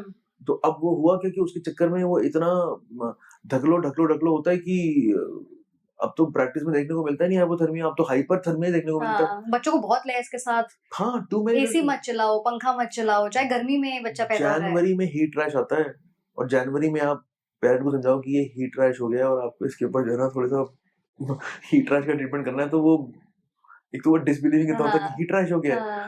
हाँ ना, ये देखो ना आपने यहाँ पे वो जो इतना मोटा सा कॉटन का होता है ना जिसमें बंद कर देते हैं बच्चे को, 4 लेयर उसमें होती हैं। 4 लेयर बच्चे ने शुरू में पहनी होती है मम्मी ने, फिर दादी कहती नहीं एक कम्बल और लाते हैं इसको। तो ऐसा बिल्कुल लाल बच्चा, इरिटेबल, प्यासा, क्योंकि उसका मुंह सूखा हुआ है, और वो बेचारा जब जाता है फीड कराने के लिए मदर के पास, उसको और गर्मी लगती है कि मदर का बॉडी ट्रांसफर हो रहा है वहां पे, ठीक है ना। तो वो और प्रॉब्लम में आता है। और फिर होता है कि जी मदर कहती है कि भूखा है लेकिन फीड नहीं कर रहा। अब वो हाइपोथर्मिक है, उसका टेम्परेचर भी थोड़ा हाई है, 100.2 आ गया। अब डॉक्टर बेचारे चक्कर में ये क्या हो रहा है, 100.2 फीवर भी आ रहा है, फीड भी ले रहा है बच्चा ठीक तरह से, सेप्टिसीमिया तो नहीं हो गया, जबकि वो क्या है, हाइपोथर्मिया। तो फिर इंडियन डॉक्टर क्या करता है कि भाई कपड़े हटाओ जरा सा, अभी देखते हैं थोड़ी देर में क्या होता है। तो फिर आप आधे घंटे कपड़े हटाते हो, टेम्परेचर नॉर्मल आ गया, बच्चे का गला ठीक हो गया, बच्चा इज फीडिंग वेल, तो प्रॉब्लम सॉल्व। ठीक है। पर क्या आपको ऐसे ट्रेडिशंस हैं जो एक्चुअली में फायदेमंद हैं बच्चों के लिए? हाँ, ऐसे ट्रेडिशंस हैं, जैसे हम नॉर्मल टेक्निकल टर्म यूज करते हैं कंगारू मदर केयर, जहाँ पे बेसिकली हमारा मतलब ये होता है कि बच्चा जब ब्रेस्ट फीडिंग कराई जा रही है उसको, तो उसको मदर का स्किन टू स्किन कॉन्टैक्ट हो। तो पुराने जमाने में क्या होता था, पुराने जमाने में कोई शुरू में कपड़े नहीं बनाते थे, कपड़े तो मामा लेके आता था बाद में। तो शुरू में तो सिर्फ एक कपड़े में ही बच्चा होता था, और जब आपको बच्चे को फीड कराना है तो ऑब्वियसली आपको कपड़ा हटाते हो, तो बच्चा तो अंदर नंगा है, और जब आपने उसको फीड कराया तो उसका पूरा स्किन टू स्किन कॉन्टैक्ट बच्चे को मिला। तो they were giving KMC anyway, kangaroo mother care उनको मिल रही थी। और ब्रेस्ट फीडिंग रिफ्लेक्सेस के मैच्योरेशन के लिए सबसे अच्छा इंटरवेंशन टू क्या कहते हैं क्या बोलना चाहिए, इनिशिएट और maintain breast feeding is supposed to be KMC. अच्छा. So they were doing KMC all along. तो अब देखो ना, वो तो उनको तो कोई ब्रेस्ट फीडिंग काउंसलिंग नहीं मिल रही थी. They were still doing great. Why? Because they were unknowingly doing this. और अब तो मदर ज्यादा पढ़ी लिखी है ना, ज्यादा उसको न्यूट्रिशन डाइट मिल रही है, लेकिन फिर भी वो होता है क्यों? क्योंकि केएमसी का कंसेप्ट वो पता नहीं कहाँ चला गया. अब तो बच्चे को ऐसे सर दिखा के बैठा होता है वो अपने क्रिब में और उसकी फोटो खींच रही होती है. अब वो जो उसने पहन लिया, अब क्या हर बार फीडिंग कराने के लिए मदर कपड़े उतारे या तो फिर क्या होता है, नहीं बस ऐसे उठाया ऐसे करा लिया, तो स्किन टू स्किन कांटेक्ट नहीं मिलता है. तो this is one of the reasons why कि जो ब्रेस्ट फीडिंग फेलियर्स हैं वो कॉमन है. Even in a mother who is committed कि नहीं मैं कराऊंगी, बट इट्स नॉट हैपनिंग. ठीक है ना. और आप देखो जितने भी प्राइवेट हॉस्पिटल्स हैं, आपको बाहर जैसे सरकारी हॉस्पिटल लिखा होता है ना, बेबी फ्रेंडली हॉस्पिटल, वो नहीं लिखा हुआ मिलेगा. क्यों नहीं मिलता? क्योंकि उसमें एक पॉइंट है कि आप केएमसी कराते हो, कि आप एक्सक्लूसिव ब्रेस्ट फीडिंग को प्रमोट कर रहे हो और इंश्योर कर रहे हो और आप कंगारू मदर केयर दे रहे हो. तो हमारे यहाँ तो अब ऐसा भी होता है कि doctor I am not going to breast feed, तो आप 5 मिनट समझाते हो, फिर आप कहते हो भाई आप तुमने डिसाइड ही कर लिया तो फिर आप क्या ही कर सकते हैं. लेकिन वो है. और प्लस केएमसी का वो नहीं है. वही केएमसी में तो फिर ये ना कि आपको पूरा भाई नंगा ही रखा हुआ बच्चा आपने केएमसी के लिए, तो या आपने ऐसे कपड़े पहनाए हुए जो सिर्फ फ्रंट ओपन है, कि आपने बस ऐसे किया और वो पूरा फ्रंट पूरा उसका ओपन हो सकता है. ठीक है. बट इसका मतलब कुछ भी कपड़ा जो आप ऐसे पहना रहे हो या जो बहुत देर लगती है खुलने में, कोई बच्चे ने रोना शुरू कर दिया तो फिर तो फटाफट लैच कराना पड़ेगा ना उसको. तो इस चीज का जो है वो ध्यान रखना है. That's the thing. But what is your take on home remedies या घर का नुस्खा? क्योंकि इंडियन हाउस होल्ड में ये बहुत कॉमन है. In fact even the educated lot, they want to go for घर का नुस्खा first before seeking proper medical attention. Are they effective? See, देखो वो तो अब आप इंडिविजुअल नुस्खे पे बात कर सकते हो. Are they effective? As a general no, they are not. अच्छा. ठीक है ना. लेकिन हाँ, उसमें कई में अच्छी बातें भी हैं. अब जैसे अब एक जो कॉमन जो पीडियाट्रिक्स में अगर मैं बोलूँ तो एक जो मिस्टेक होती है ना, कि अब वो एडल्ट का कॉफ सिरप, भाई एडल्ट में काउंटर इरिटेशन काम करती है. आपके सर में दर्द होता है, बाम लगाते हो, वो इरिटेट करता है आपके स्किन को, आपको अच्छा लगता है. बच्चे को नहीं अच्छा लगता. ठीक है ना. आपको खांसी होती है, आप टमाटर के सूप में हल्की सी काली मिर्च डालते हो और पीते हो, आपको लगता है हाँ जी कितना बड़ा मजा आ गया. आपने अदरक वाली चाय पी, again you are counter irritating ना, you are irritating the irritated.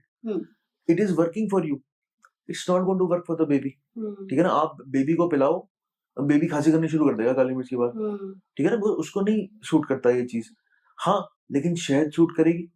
That is soothing the throat. It is working as a demulcent. It is forming a coating over the throat. तो जो irritated जो receptors हैं, cough receptors हैं, वो उनको थोड़ा शांत कर देगी. लेकिन उसमें भी आप कैसे यूज कर रहे हो? अब आप कह रहे हो जी शहद में पानी मिला देंगे. तो वो तो काढ़ा में शहद मिला के लोग लेते हैं. वो तो डाइल्यूट हो गया. या आपने शहद पिलाया फिर आपने पानी पिला दिया, तो वो तो पेट में पहुंच गया. तो फिर वो कहाँ काम कर रहा है? तो ये जैसे अब आप गैस के लिए बोलते हो, यहाँ पे बड़ा आदमी गैस खाता है, सॉफ्ट खिलाते हो आप उसको तो उसका ठीक हो जाता है.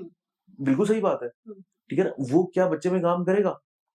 15% of the time doesn't usually work. पर आजकल तो रोल ऑन्स आते हैं ना बच्चों के लिए, जिसमें अजवाइन है उसमें और सौंफ है. वो कैसे काम करते हैं वो उन्हीं लोगों को पता है जी. फिर मुझे नहीं पता किस तरीके से स्किन पे लगाया हुआ, नेवल पे आप हींग का पानी लगाए. हाँ, मैं कहता हूँ स्किन पे लगाया वो कंपाउंड का सारा जो असर है वो प्रेषित हो गया अंदर, जो इंटेस्टाइन वो बड़ी हुई. आई मुझे नहीं पता. Maybe there is some higher science to it, I don't know. It won't work. It बहुत कांट लोगों वर्क. को अभी भी यही डॉक्टर ये है कि ये नेचुरल है, मेडिसिन नहीं देना है. डॉक्टर ने बोला है इसको नहीं, सब नेचुरल है. टीबी नेचुरल है, टाइफाइड नेचुरल है, मलेरिया नेचुरल है, लिशमैनियासिस नेचुरल है. सब नेचुरल बीमारियां. Nature is out there to kill you. Remember that. Nature ने क्या किया? इतने बड़े ब्रह्मांड में एक इतनी सी जगह है जहाँ पे आपके लिए रहने की जगह है. बाकी जगह नेचर आप चाहती नहीं आप जाओ, मर जाओगे तो. इस पूरे जो पूरा वर्ल्ड है उसमें भी एक इधर पॉपुलेशंस है. डेजर्ट में नहीं है, जहाँ पे आइस है वहां पे नहीं है. Nature is wanting survival of the fittest. अगर आप इतने नेचर के कायल हो तो मत खाओ एंटीबायोटिक टाइफाइड में.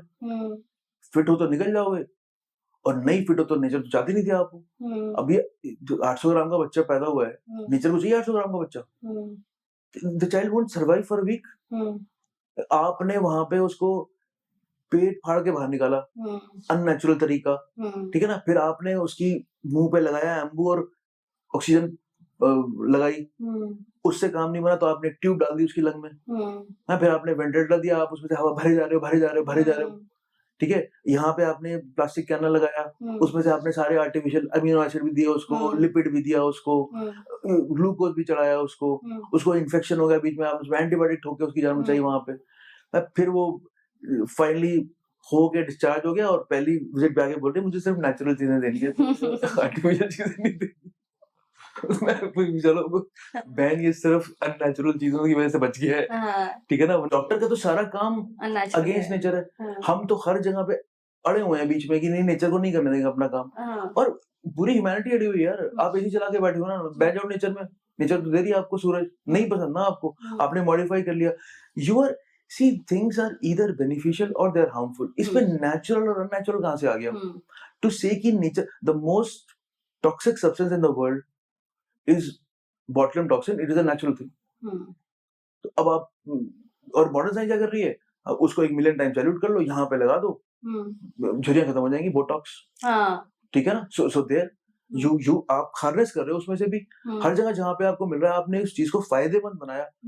दो है, अब जिसको नेचुरल वाला आदमी कहेगा तो जहर है, जहर नहीं है, बड़े काम की चीज है। जिसको स्पैज्म हो रहा है मसल का, सेरेब्रल पाल्सी वाले बच्चे को, उसकी मसल में लगा दिया आपने, उसकी मसल ये वाली हाइपर एक्टिव थी, ये लूज हो गई, उसका पैर चल गया। You have used the most toxic substance in the world in a way it has to be used, ठीक है ना। सो आपने बेनिफिशियल बना दिया। नेचुरल कॉफ सिरप 30 उसके अंदर जड़ी बूटियां डली हुई हैं। जड़ी बूटी क्या है, पूरा प्लांट है ना, एक्सट्रैक्ट तो नहीं है उसका। तो उस कॉफ सिरप में 30 प्लांट है, तो एक चम्मच में 30 प्लांट आ गए, इसमें कितने केमिकल हुए? मतलब एक टिश्यू जो होता है, प्लांट टिश्यू, कितने केमिकल से बनता होगा?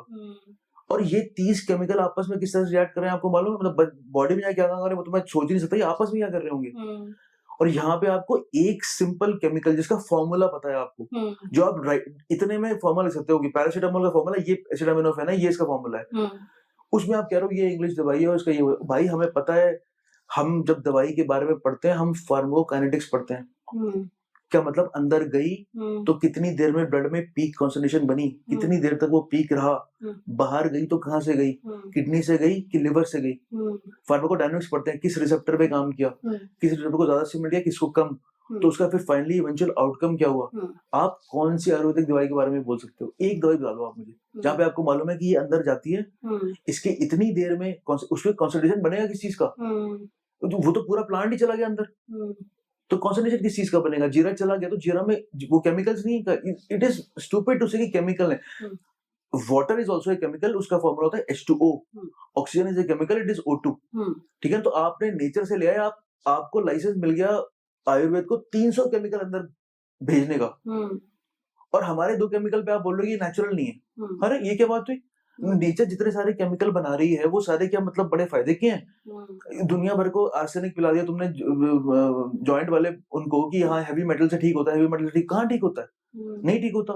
गोल्ड के कितने सारे प्रिपरेशंस हैं, ठीक है ना। सो ये टू से कि नेचुरल अननेचुरल, इधर इट इज बेनिफिशियल और इट इज हार्मफुल, ठीक है ना। आप हार्मफुल छोड़ो और बेनिफिशियल ले लो। नेचुरल अगर एक टेस्ट ट्यूब में कोई चीज बनाई गई है जो कि मेरी लाइफ प्रोलॉन्ग कर सकती है, ठीक है ना, और मेरे ऑर्गन सिस्टम्स को अच्छा ऑप्टिमल फंक्शन दे सकती है, आई विल टेक इट।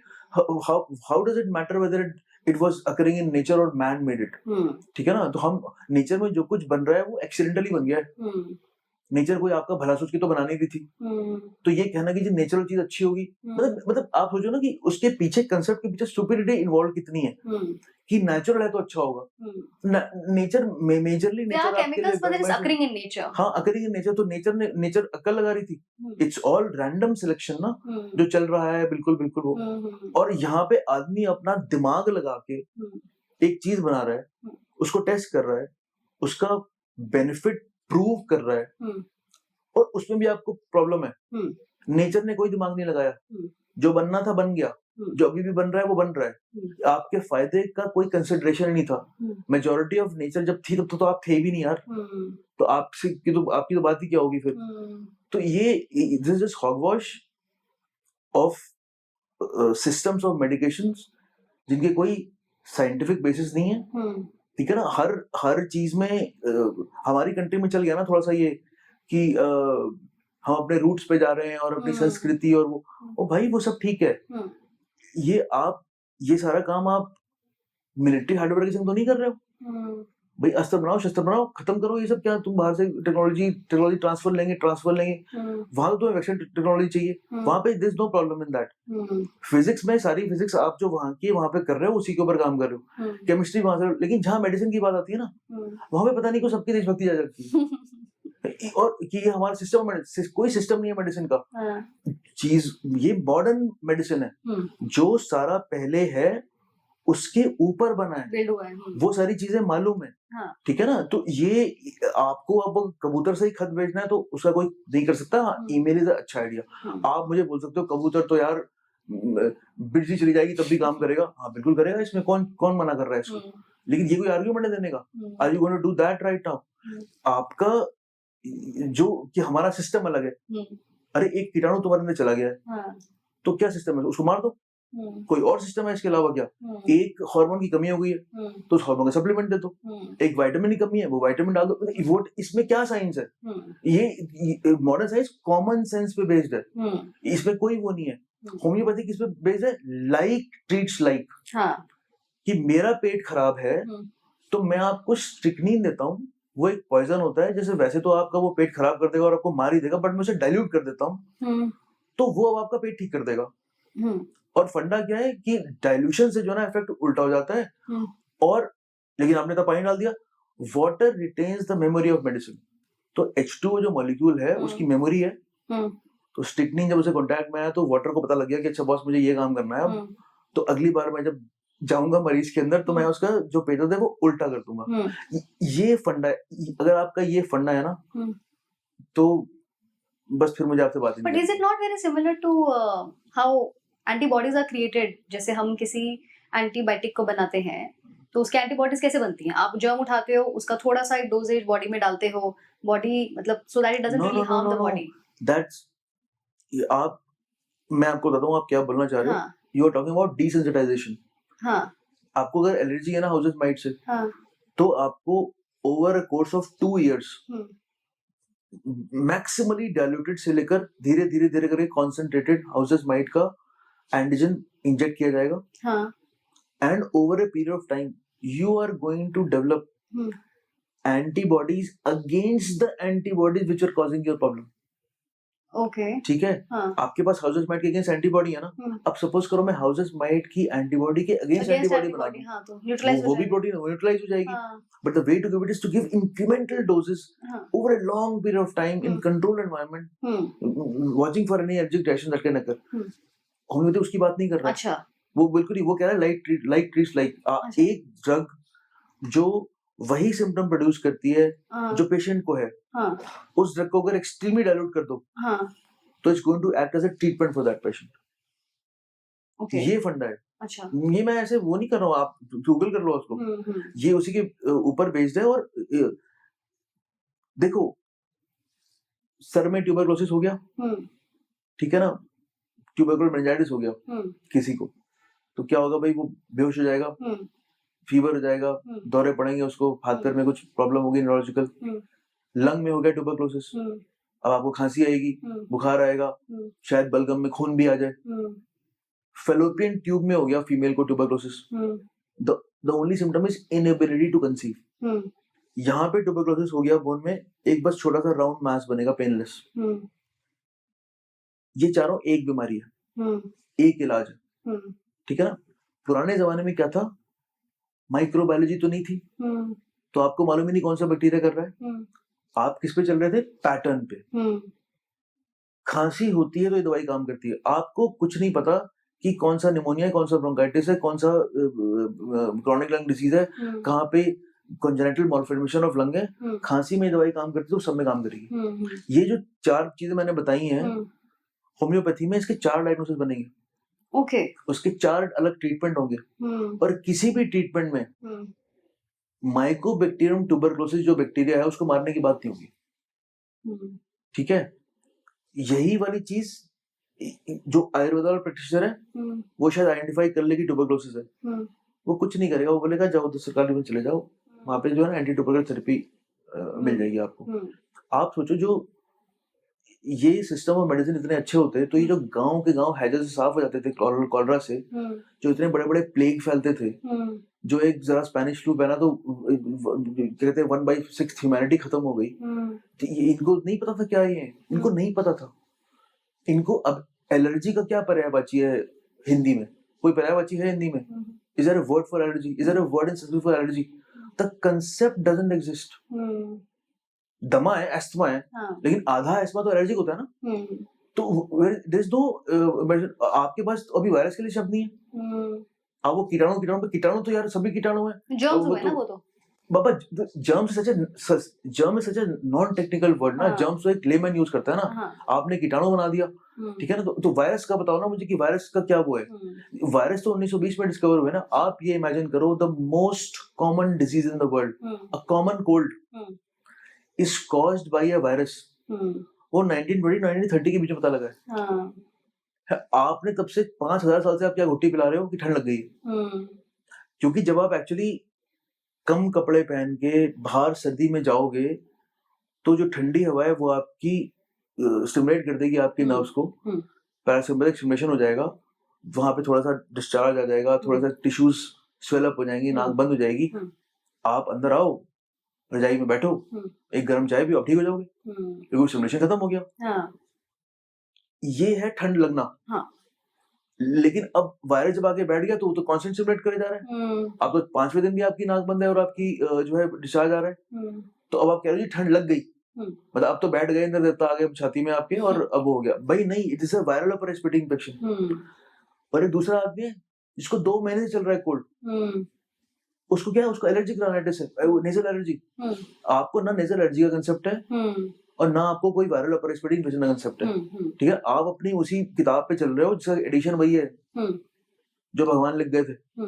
भगवान तो नहीं लिख गए थे, जो भी ऋषि मुनि लिख गए थे ना, आपने तो एडिशन ही बनाया उसके बाद दोबारा। तो आप उसके ऊपर चल ही क्यों रहे हो? उसके अंदर ज्वर के लिए जाप लिखा हुआ है, तो पैरासिटामोल मत देना, अगली बार जाप करके देख लेना। It doesn't work that way. They have सम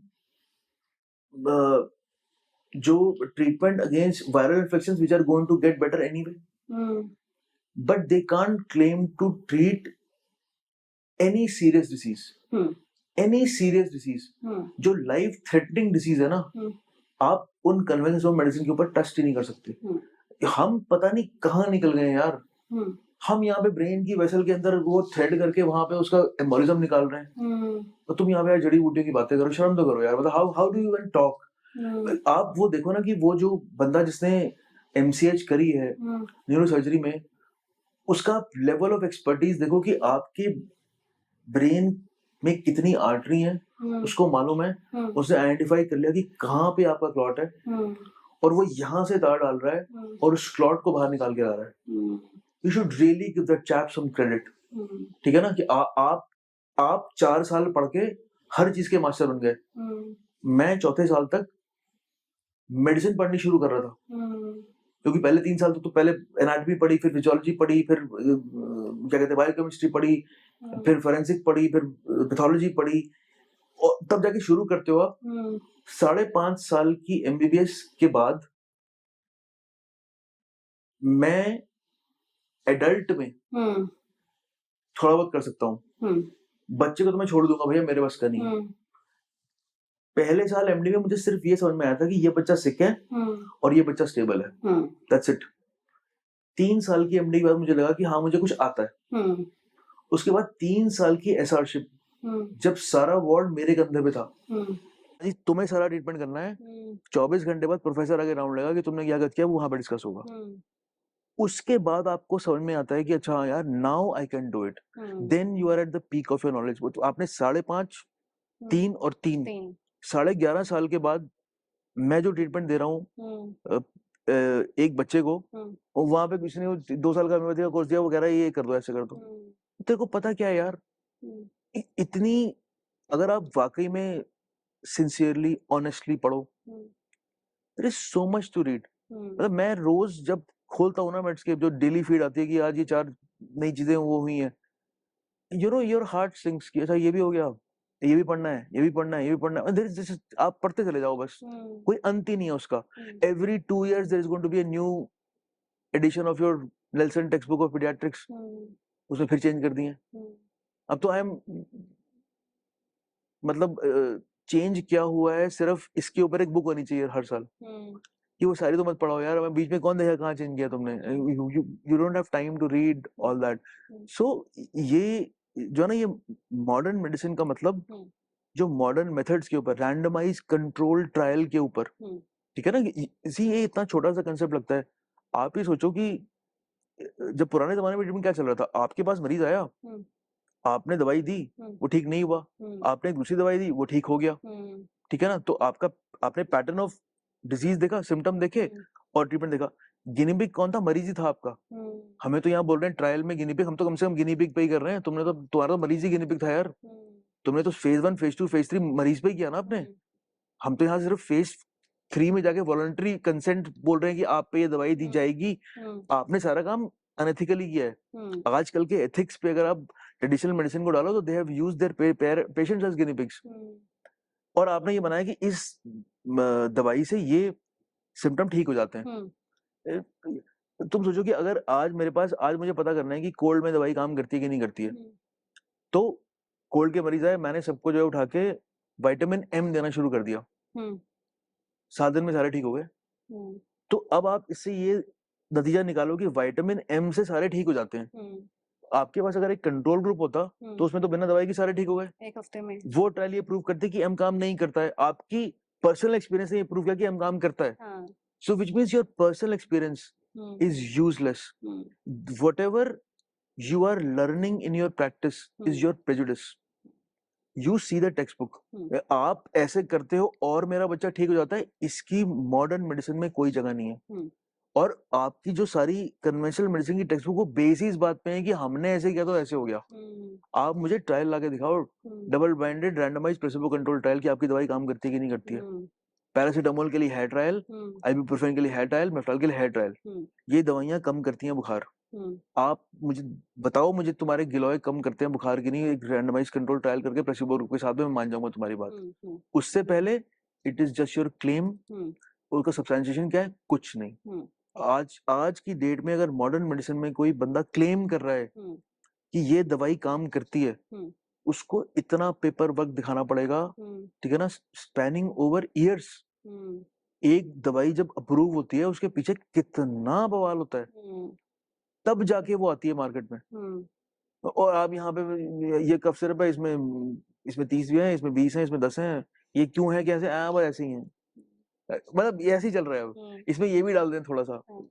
तो डॉक्टर, आजकल इतनी जो एलर्जीज बढ़ती जा रही हैं, इज इट बिकॉज कि हमारे एनवायरनमेंट में इतने पॉल्यूटेंट्स हैं, एलर्जेंस हैं, या इज इट बिकॉज ये ज्यादा डायग्नोज हो रहा है? जैसे एडिनॉइड्स बहुत कॉमन है आजकल।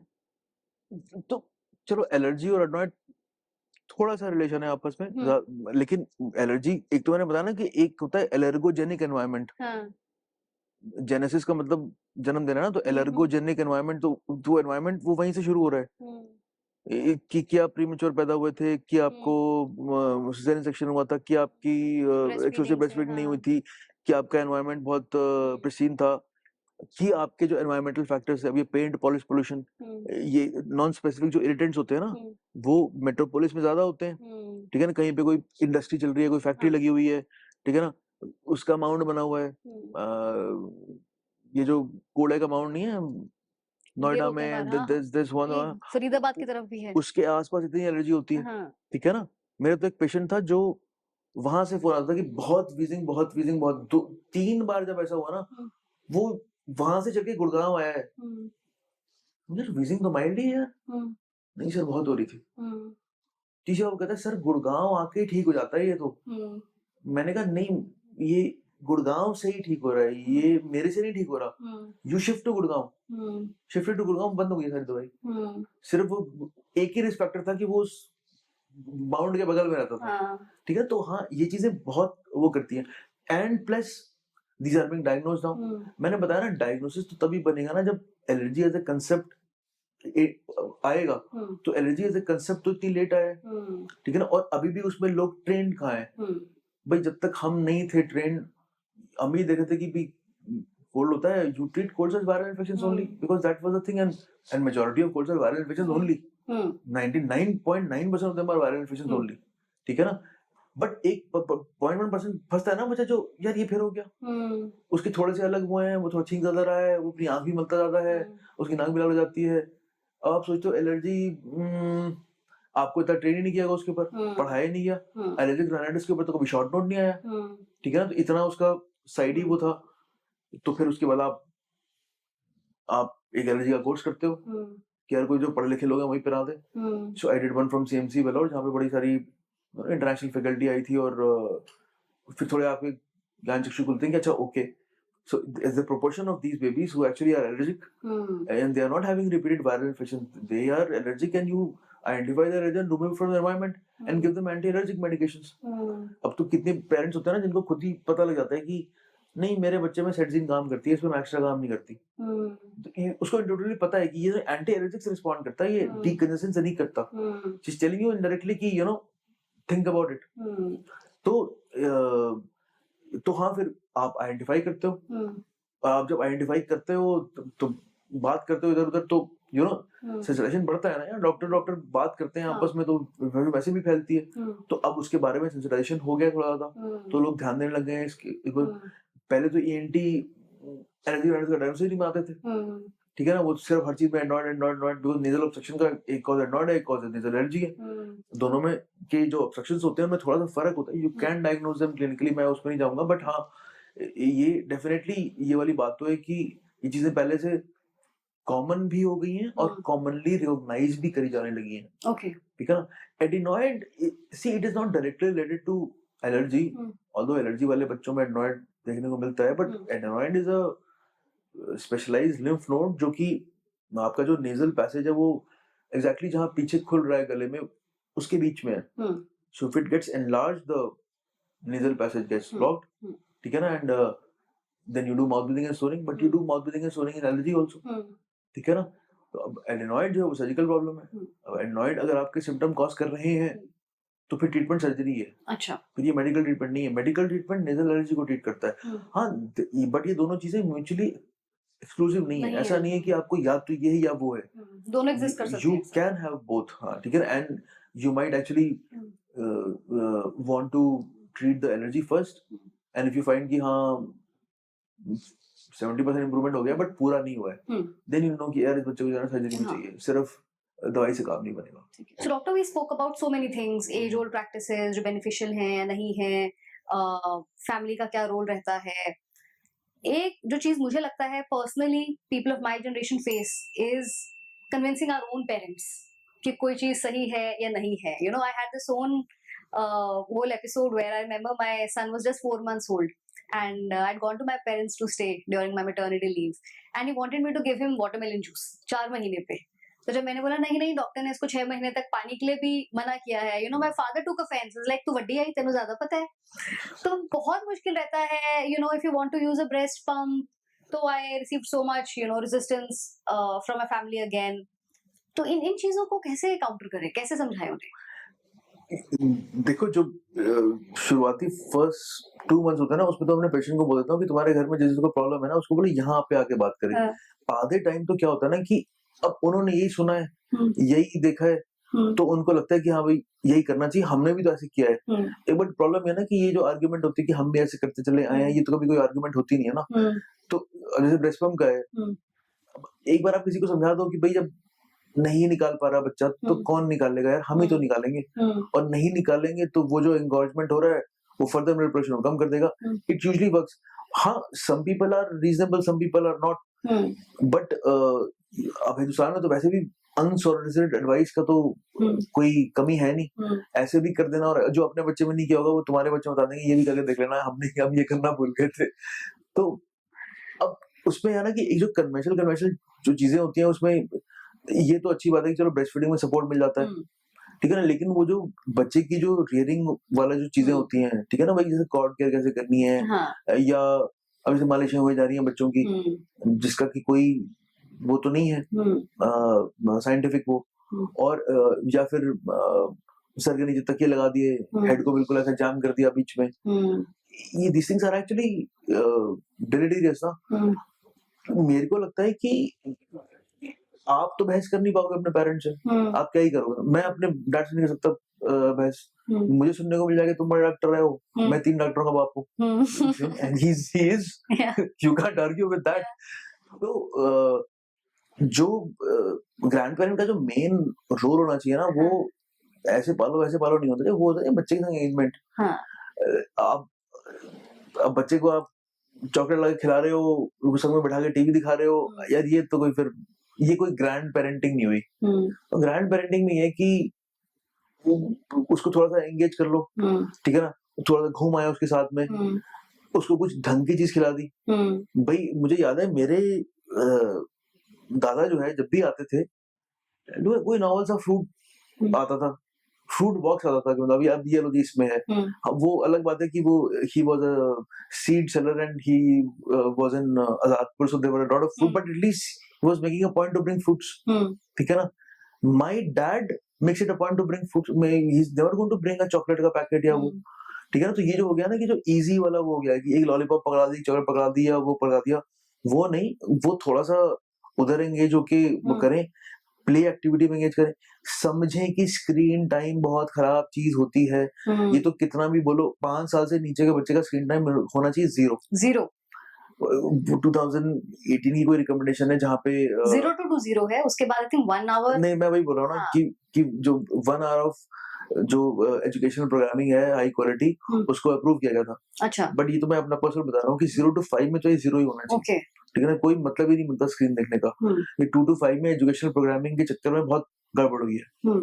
और 5 के बाद फिर ये है कि आप उसमें देखो कि कौन सी साइट पे जा रहा है, क्या असेस कर रहा है, या वो नहीं करने की जरूरत ही नहीं है। कोविड में आपने क्या इसमें राइज देखा, क्योंकि उस टाइम पे स्क्रीन टाइम बहुत बढ़ गया था बच्चों का। कोविड के बाद तो इतने सारे, बात क्या उस दौरान इतने सारे बच्चे आने शुरू हो गए थे जहाँ पे जिनके जो ना थोड़े थोड़े ऑटिस्टिक ट्रेट्स है, कि भाई आई कांटेक्ट नहीं कर रहा है, इरिटेबल हो जाता है, ठीक है ना, खाने पीने में गड़बड़ हो रही है, नीचे जाके खेलने नहीं जाता है, कोई आता है घर में तो यू नो अपने में ही रहता है, इंटरेक्ट करने की कोशिश नहीं करता है।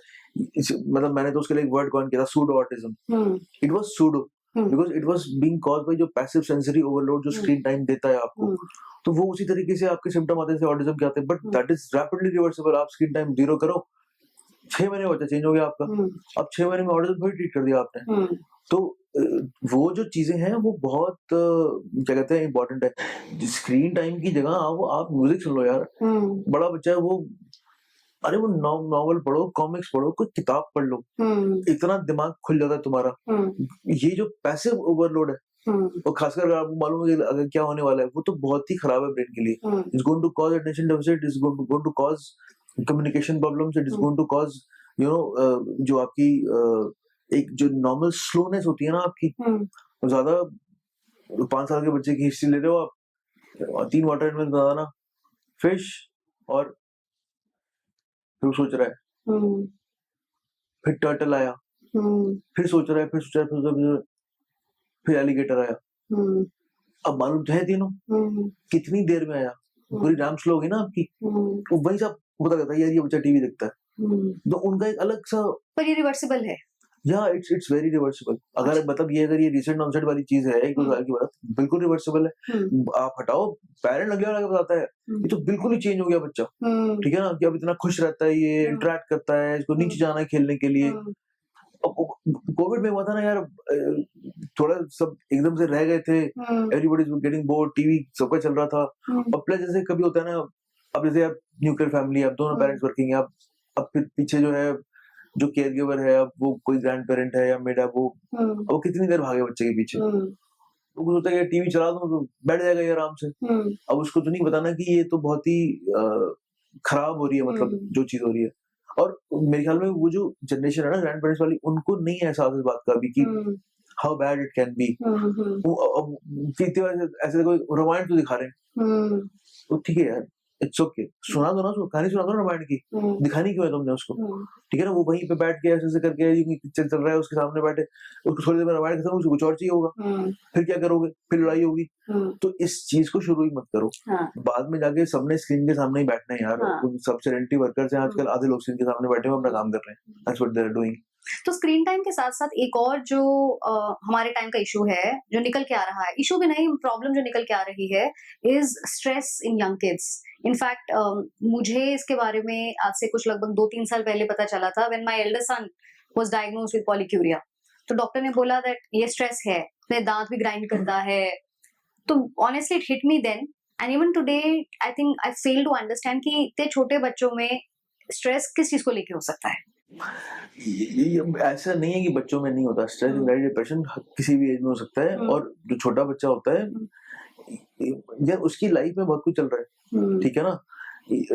जो कॉमन चीजें हैं, ब्रक्सिज्म यानी कि जो दांत कच-कच करते हैं, पोलाइक्यूरिया, वो जो डे टाइम यूरिन फ्रीक्वेंसी हो जाती है, ये जो टिक्स होते हैं, जो ऐसे करना शुरू करते हैं, वो जो बहुत कॉमन जो प्रेसिडेंट फैक्टर होते हैं, वो स्ट्रेस होते हैं। बच्चे का स्ट्रेस क्या है यार? बच्चे का पेट एक्सपायर हो गया, दूसरे स्कूल में चला गया, कोई बुली कर रहा है, टीचर ने जो है जोर से डांट दिया, या नीचे जहाँ खेलने जाते हैं वहां पे कुछ बैड एक्सपीरियंस है, रावण जलता हुआ देख लिया। ये सब कौन से इंसिडेंट जो है किस तरीके से इफेक्ट कर दे, वो कहना बड़ा मुश्किल होता है। वो कितनी बार तो होता है कि पता ही नहीं चलता कि क्या स्ट्रेस का कारण है, और चाइल्ड साइकोलॉजिस्ट से बात होती है, उसके बाद पता लगता है अच्छा ओके ये वाली बात थी। पर ये आइडेंटिफाइबल है यार, एक अच्छा चाइल्ड साइकोलॉजिस्ट को तो बिल्कुल आइडेंटिफाइबल है। वो जो मैं एग्जांपल दे रहा था कि रावण जलते हुए देखा था, वो एक्चुअली मैं थोड़ी हिस्ट्री ले रहा हूँ बैठ के, ये कि क्या है, मैंने तो देखा बच्चा टिक्स वाला, तो मैंने भेज दिया, तो फोन आया वहां से, you know, we trace it back to that, and now that she understands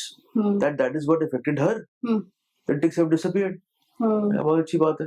तो अब जो समझदार साइकोलॉजिस्ट है, उसने बैठ के और बताओ, और this and that and what happened, ये सारा भी स्पेशलाइज्ड काम है ना। ये मैं तो ट्रेन नहीं हूँ उसके लिए, I can't do that, so but I know people who are good at it, ठीक है ना। सो जब वो करते हैं, और ये हमको लगता है कि यार कितने एंटाइटल्ड बच्चे हैं हमारे, सब खाने को मिल रहा है इनको, ठीक तरीके से ये मिल रहा है, तो इनको क्या होगा?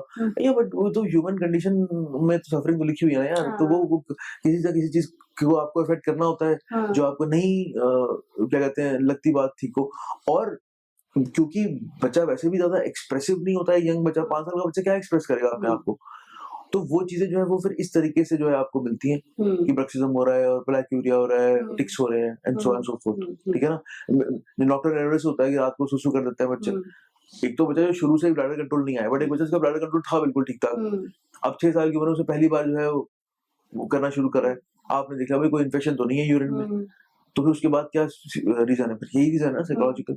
सो दैट्स द थिंग, ठीक है ना। So these things, recurrent abdominal pain जो होता है, उसमें कितना सारा साइकोलॉजिकल कंपोनेंट होता है, ठीक है ना। Obviously there is a problem there also, I am not saying कि बच्चा झूठ बोल रहा है, लेकिन there is a psychological component to it. तो हाँ, ये इन चीजों का डेफिनेटली वो है। और अब तो चलो अच्छी बात है कि पेरेंट्स थोड़े सेंसिटाइज हो गए हैं कि हाँ भाई ये चीजें होती हैं, एंड एक जो पीडियाट्रिक साइकोलॉजिकल रेफरल होता है वो लेना इतना बुरा नहीं माना जाता।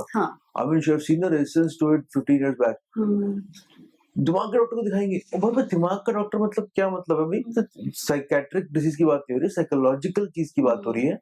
किसी को भी यूज जरूरत पड़ सकती है साइकोलॉजिकल साइकोलॉजिस्ट की। Nobody is telling you to go to a psychiatrist, but the good thing is कि the times are changing and kids are actually getting help. जो सारे वो एग्रेसिव किड्स होते हैं जो हर से लड़ाई करना शुरू कर देते हैं, या एब्यूसिव लैंग्वेज इस्तेमाल करते हैं, जनरली जो ऑपोजिशनल डिफाइंड बिहेवियर जो होता है उसमें अच्छा होता है, हाँ जी करा लिया ठीक हो गया। इतने सारे जो ADHD वाले बच्चे आते हैं, और वो देखो कि वो बच्चा जब 2 साल पे आया था, तो वो तो मदर ने उसको ऐसे करके ऐसे पकड़ा हुआ था, because he just ready to leap and go there and उनकी अच्छी से हुई therapy, and when they covered 5 years and you see की वाओ यार क्या बड़ा नाइस किड। तो these people are doing a good job, and plus ये जो चीजें हैं, स्ट्रेस बच्चों में बहुत होता है, पेरेंट को समझना चाहिए कि स्ट्रेस सबकी लाइफ में, उनकी लाइफ में नहीं है, बच्चों की लाइफ में भी है, ठीक है। So doctor, as we come to the end of the discussion, अगर आपको पेरेंट्स को एक मैसेज देना हो, I know the entire conversation was for parents, but still like your top number 1 suggestion to parents and suggestion to grandparents, क्योंकि उनका भी बच्चों को रेज करने में बहुत बड़ा रोल है। और ग्रैंड पेरेंट के लिए सजेशन जो है वो बिल्कुल सिंपल है, ठीक है ना, कि आपकी रिस्पॉन्सिबिलिटी है बच्चे को ढंग की चीजें खाने में इंट्रोड्यूस करना, बच्चे को स्टोरी सुनाना। कहानी तो कुछ सुनाते ही नहीं आजकल, वहाँ के पास टाइम नहीं है, तो यार ग्रैंड पेरेंट्स थोड़ी सी लीड लेके सुना दे। और स्क्रीन टाइम बिल्कुल अवॉइड करना, ठीक है ना, ये 3 चीजें तो ग्रैंड पेरेंट के लिए पूरा। पेरेंट के लिए एडवाइस है कि हेलीकॉप्टर पेरेंटिंग मत करो, ठीक है, छोड़ दो बच्चे को, थोड़ा सा फ्री प्ले करने दो, एक्सप्लोर करने दो एनवायरनमेंट को, इंक्विजिटिव बनने दो। हर बात में ये मत कर, वो मत कर, हाई बुखार हो गया, हाई ये हो गया, इतना हाइपर होकर पेरेंटिंग करने की कोई जरूरत नहीं है। शांत पेरेंट का शांति बच्चा होता है, ठीक है ना। कभी कभी होता है कि हाँ बच्चा सिक होता है, ठीक है ना, but majority of the time बच्चा सिक नहीं होता है, ठीक है ना। एक वॉमिटिंग हो गई, अर्जेंट अपॉइंटमेंट चाहिए, भाई नहीं है, अर्जेंसी नहीं है इसमें। एक वॉमिटिंग इमरजेंसी नहीं होता है, फीवर इमरजेंसी नहीं होता है, एक लूज पॉटी इमरजेंसी नहीं होता है, 10 loose potty with lethargic child emergency होता है। बट हर चीज पे हाइपर हो जाओगे तो बच्चा भी वही चीज मिमिक करेगा, इतनी सी दर्द को इतना सारा बताएगा, ओवर डायग्नोज होगा, ओवर इन्वेस्टिगेट होगा और ओवर ट्रीट होगा। तो शांति रख के बैठ जाओ, EQ बढ़ाने की कोशिश करो बच्चे का। हम लोग का EQ कम है, इसलिए हम लोग बात पे चीखा चिल्ली करनी शुरू कर देते हैं, स्यापा खड़ा करते हैं। हाई EQ के लिए थोड़ा सा बॉडी कॉन्टैक्ट चाहिए होता है बच्चे को फर्स्ट ईयर ऑफ लाइफ में। वो जो हिंदुस्तानी फंडा है कि अलग सुला दो बच्चे को वरना इसको आदत पड़ जाएगी, that's the most pathetic thing anybody can say, ठीक है ना। 50 times in a day the immediate caregiver should provide physical contact with the baby, excluding the time when they're feeding or changing diapers, over and above। या आप उसे गोद में लेके रखोगे, उसका EQ अच्छा बनेगा। 1 साल पे उसको अलग सुला दो, उसको बाद एक पर्सनल स्पेस का कांसेप्ट होगा। हमारे यहाँ पे उल्टा है, यहाँ पे बहुत सारे लोग बोलते हैं गोद में मत डालो, बच्चे को आदत पड़ जाएगी। मैं तो तभी तो लो EQ वाले लोग हैं ना, तभी तो लोग जरा सी बात पे चीखा चिल्ली करते हैं। और जो अलग सुला देते हैं बच्चे को, चाहे आप ऊपर बेड पे सो रहे हो, बच्चा नीचे सो रहा है, बट वो 1 साल के बाद अलग सोना चाहिए। एक पर्सनल स्पेस का कंसेप्ट होता है, हमारे नहीं यूं मुंह पे आके बात करेंगे, अरे भाई तो दूध थोड़ा सा, ठीक है, वो यहाँ से आया है। आप ये देखो ना कि एक एवरेज अंग्रेज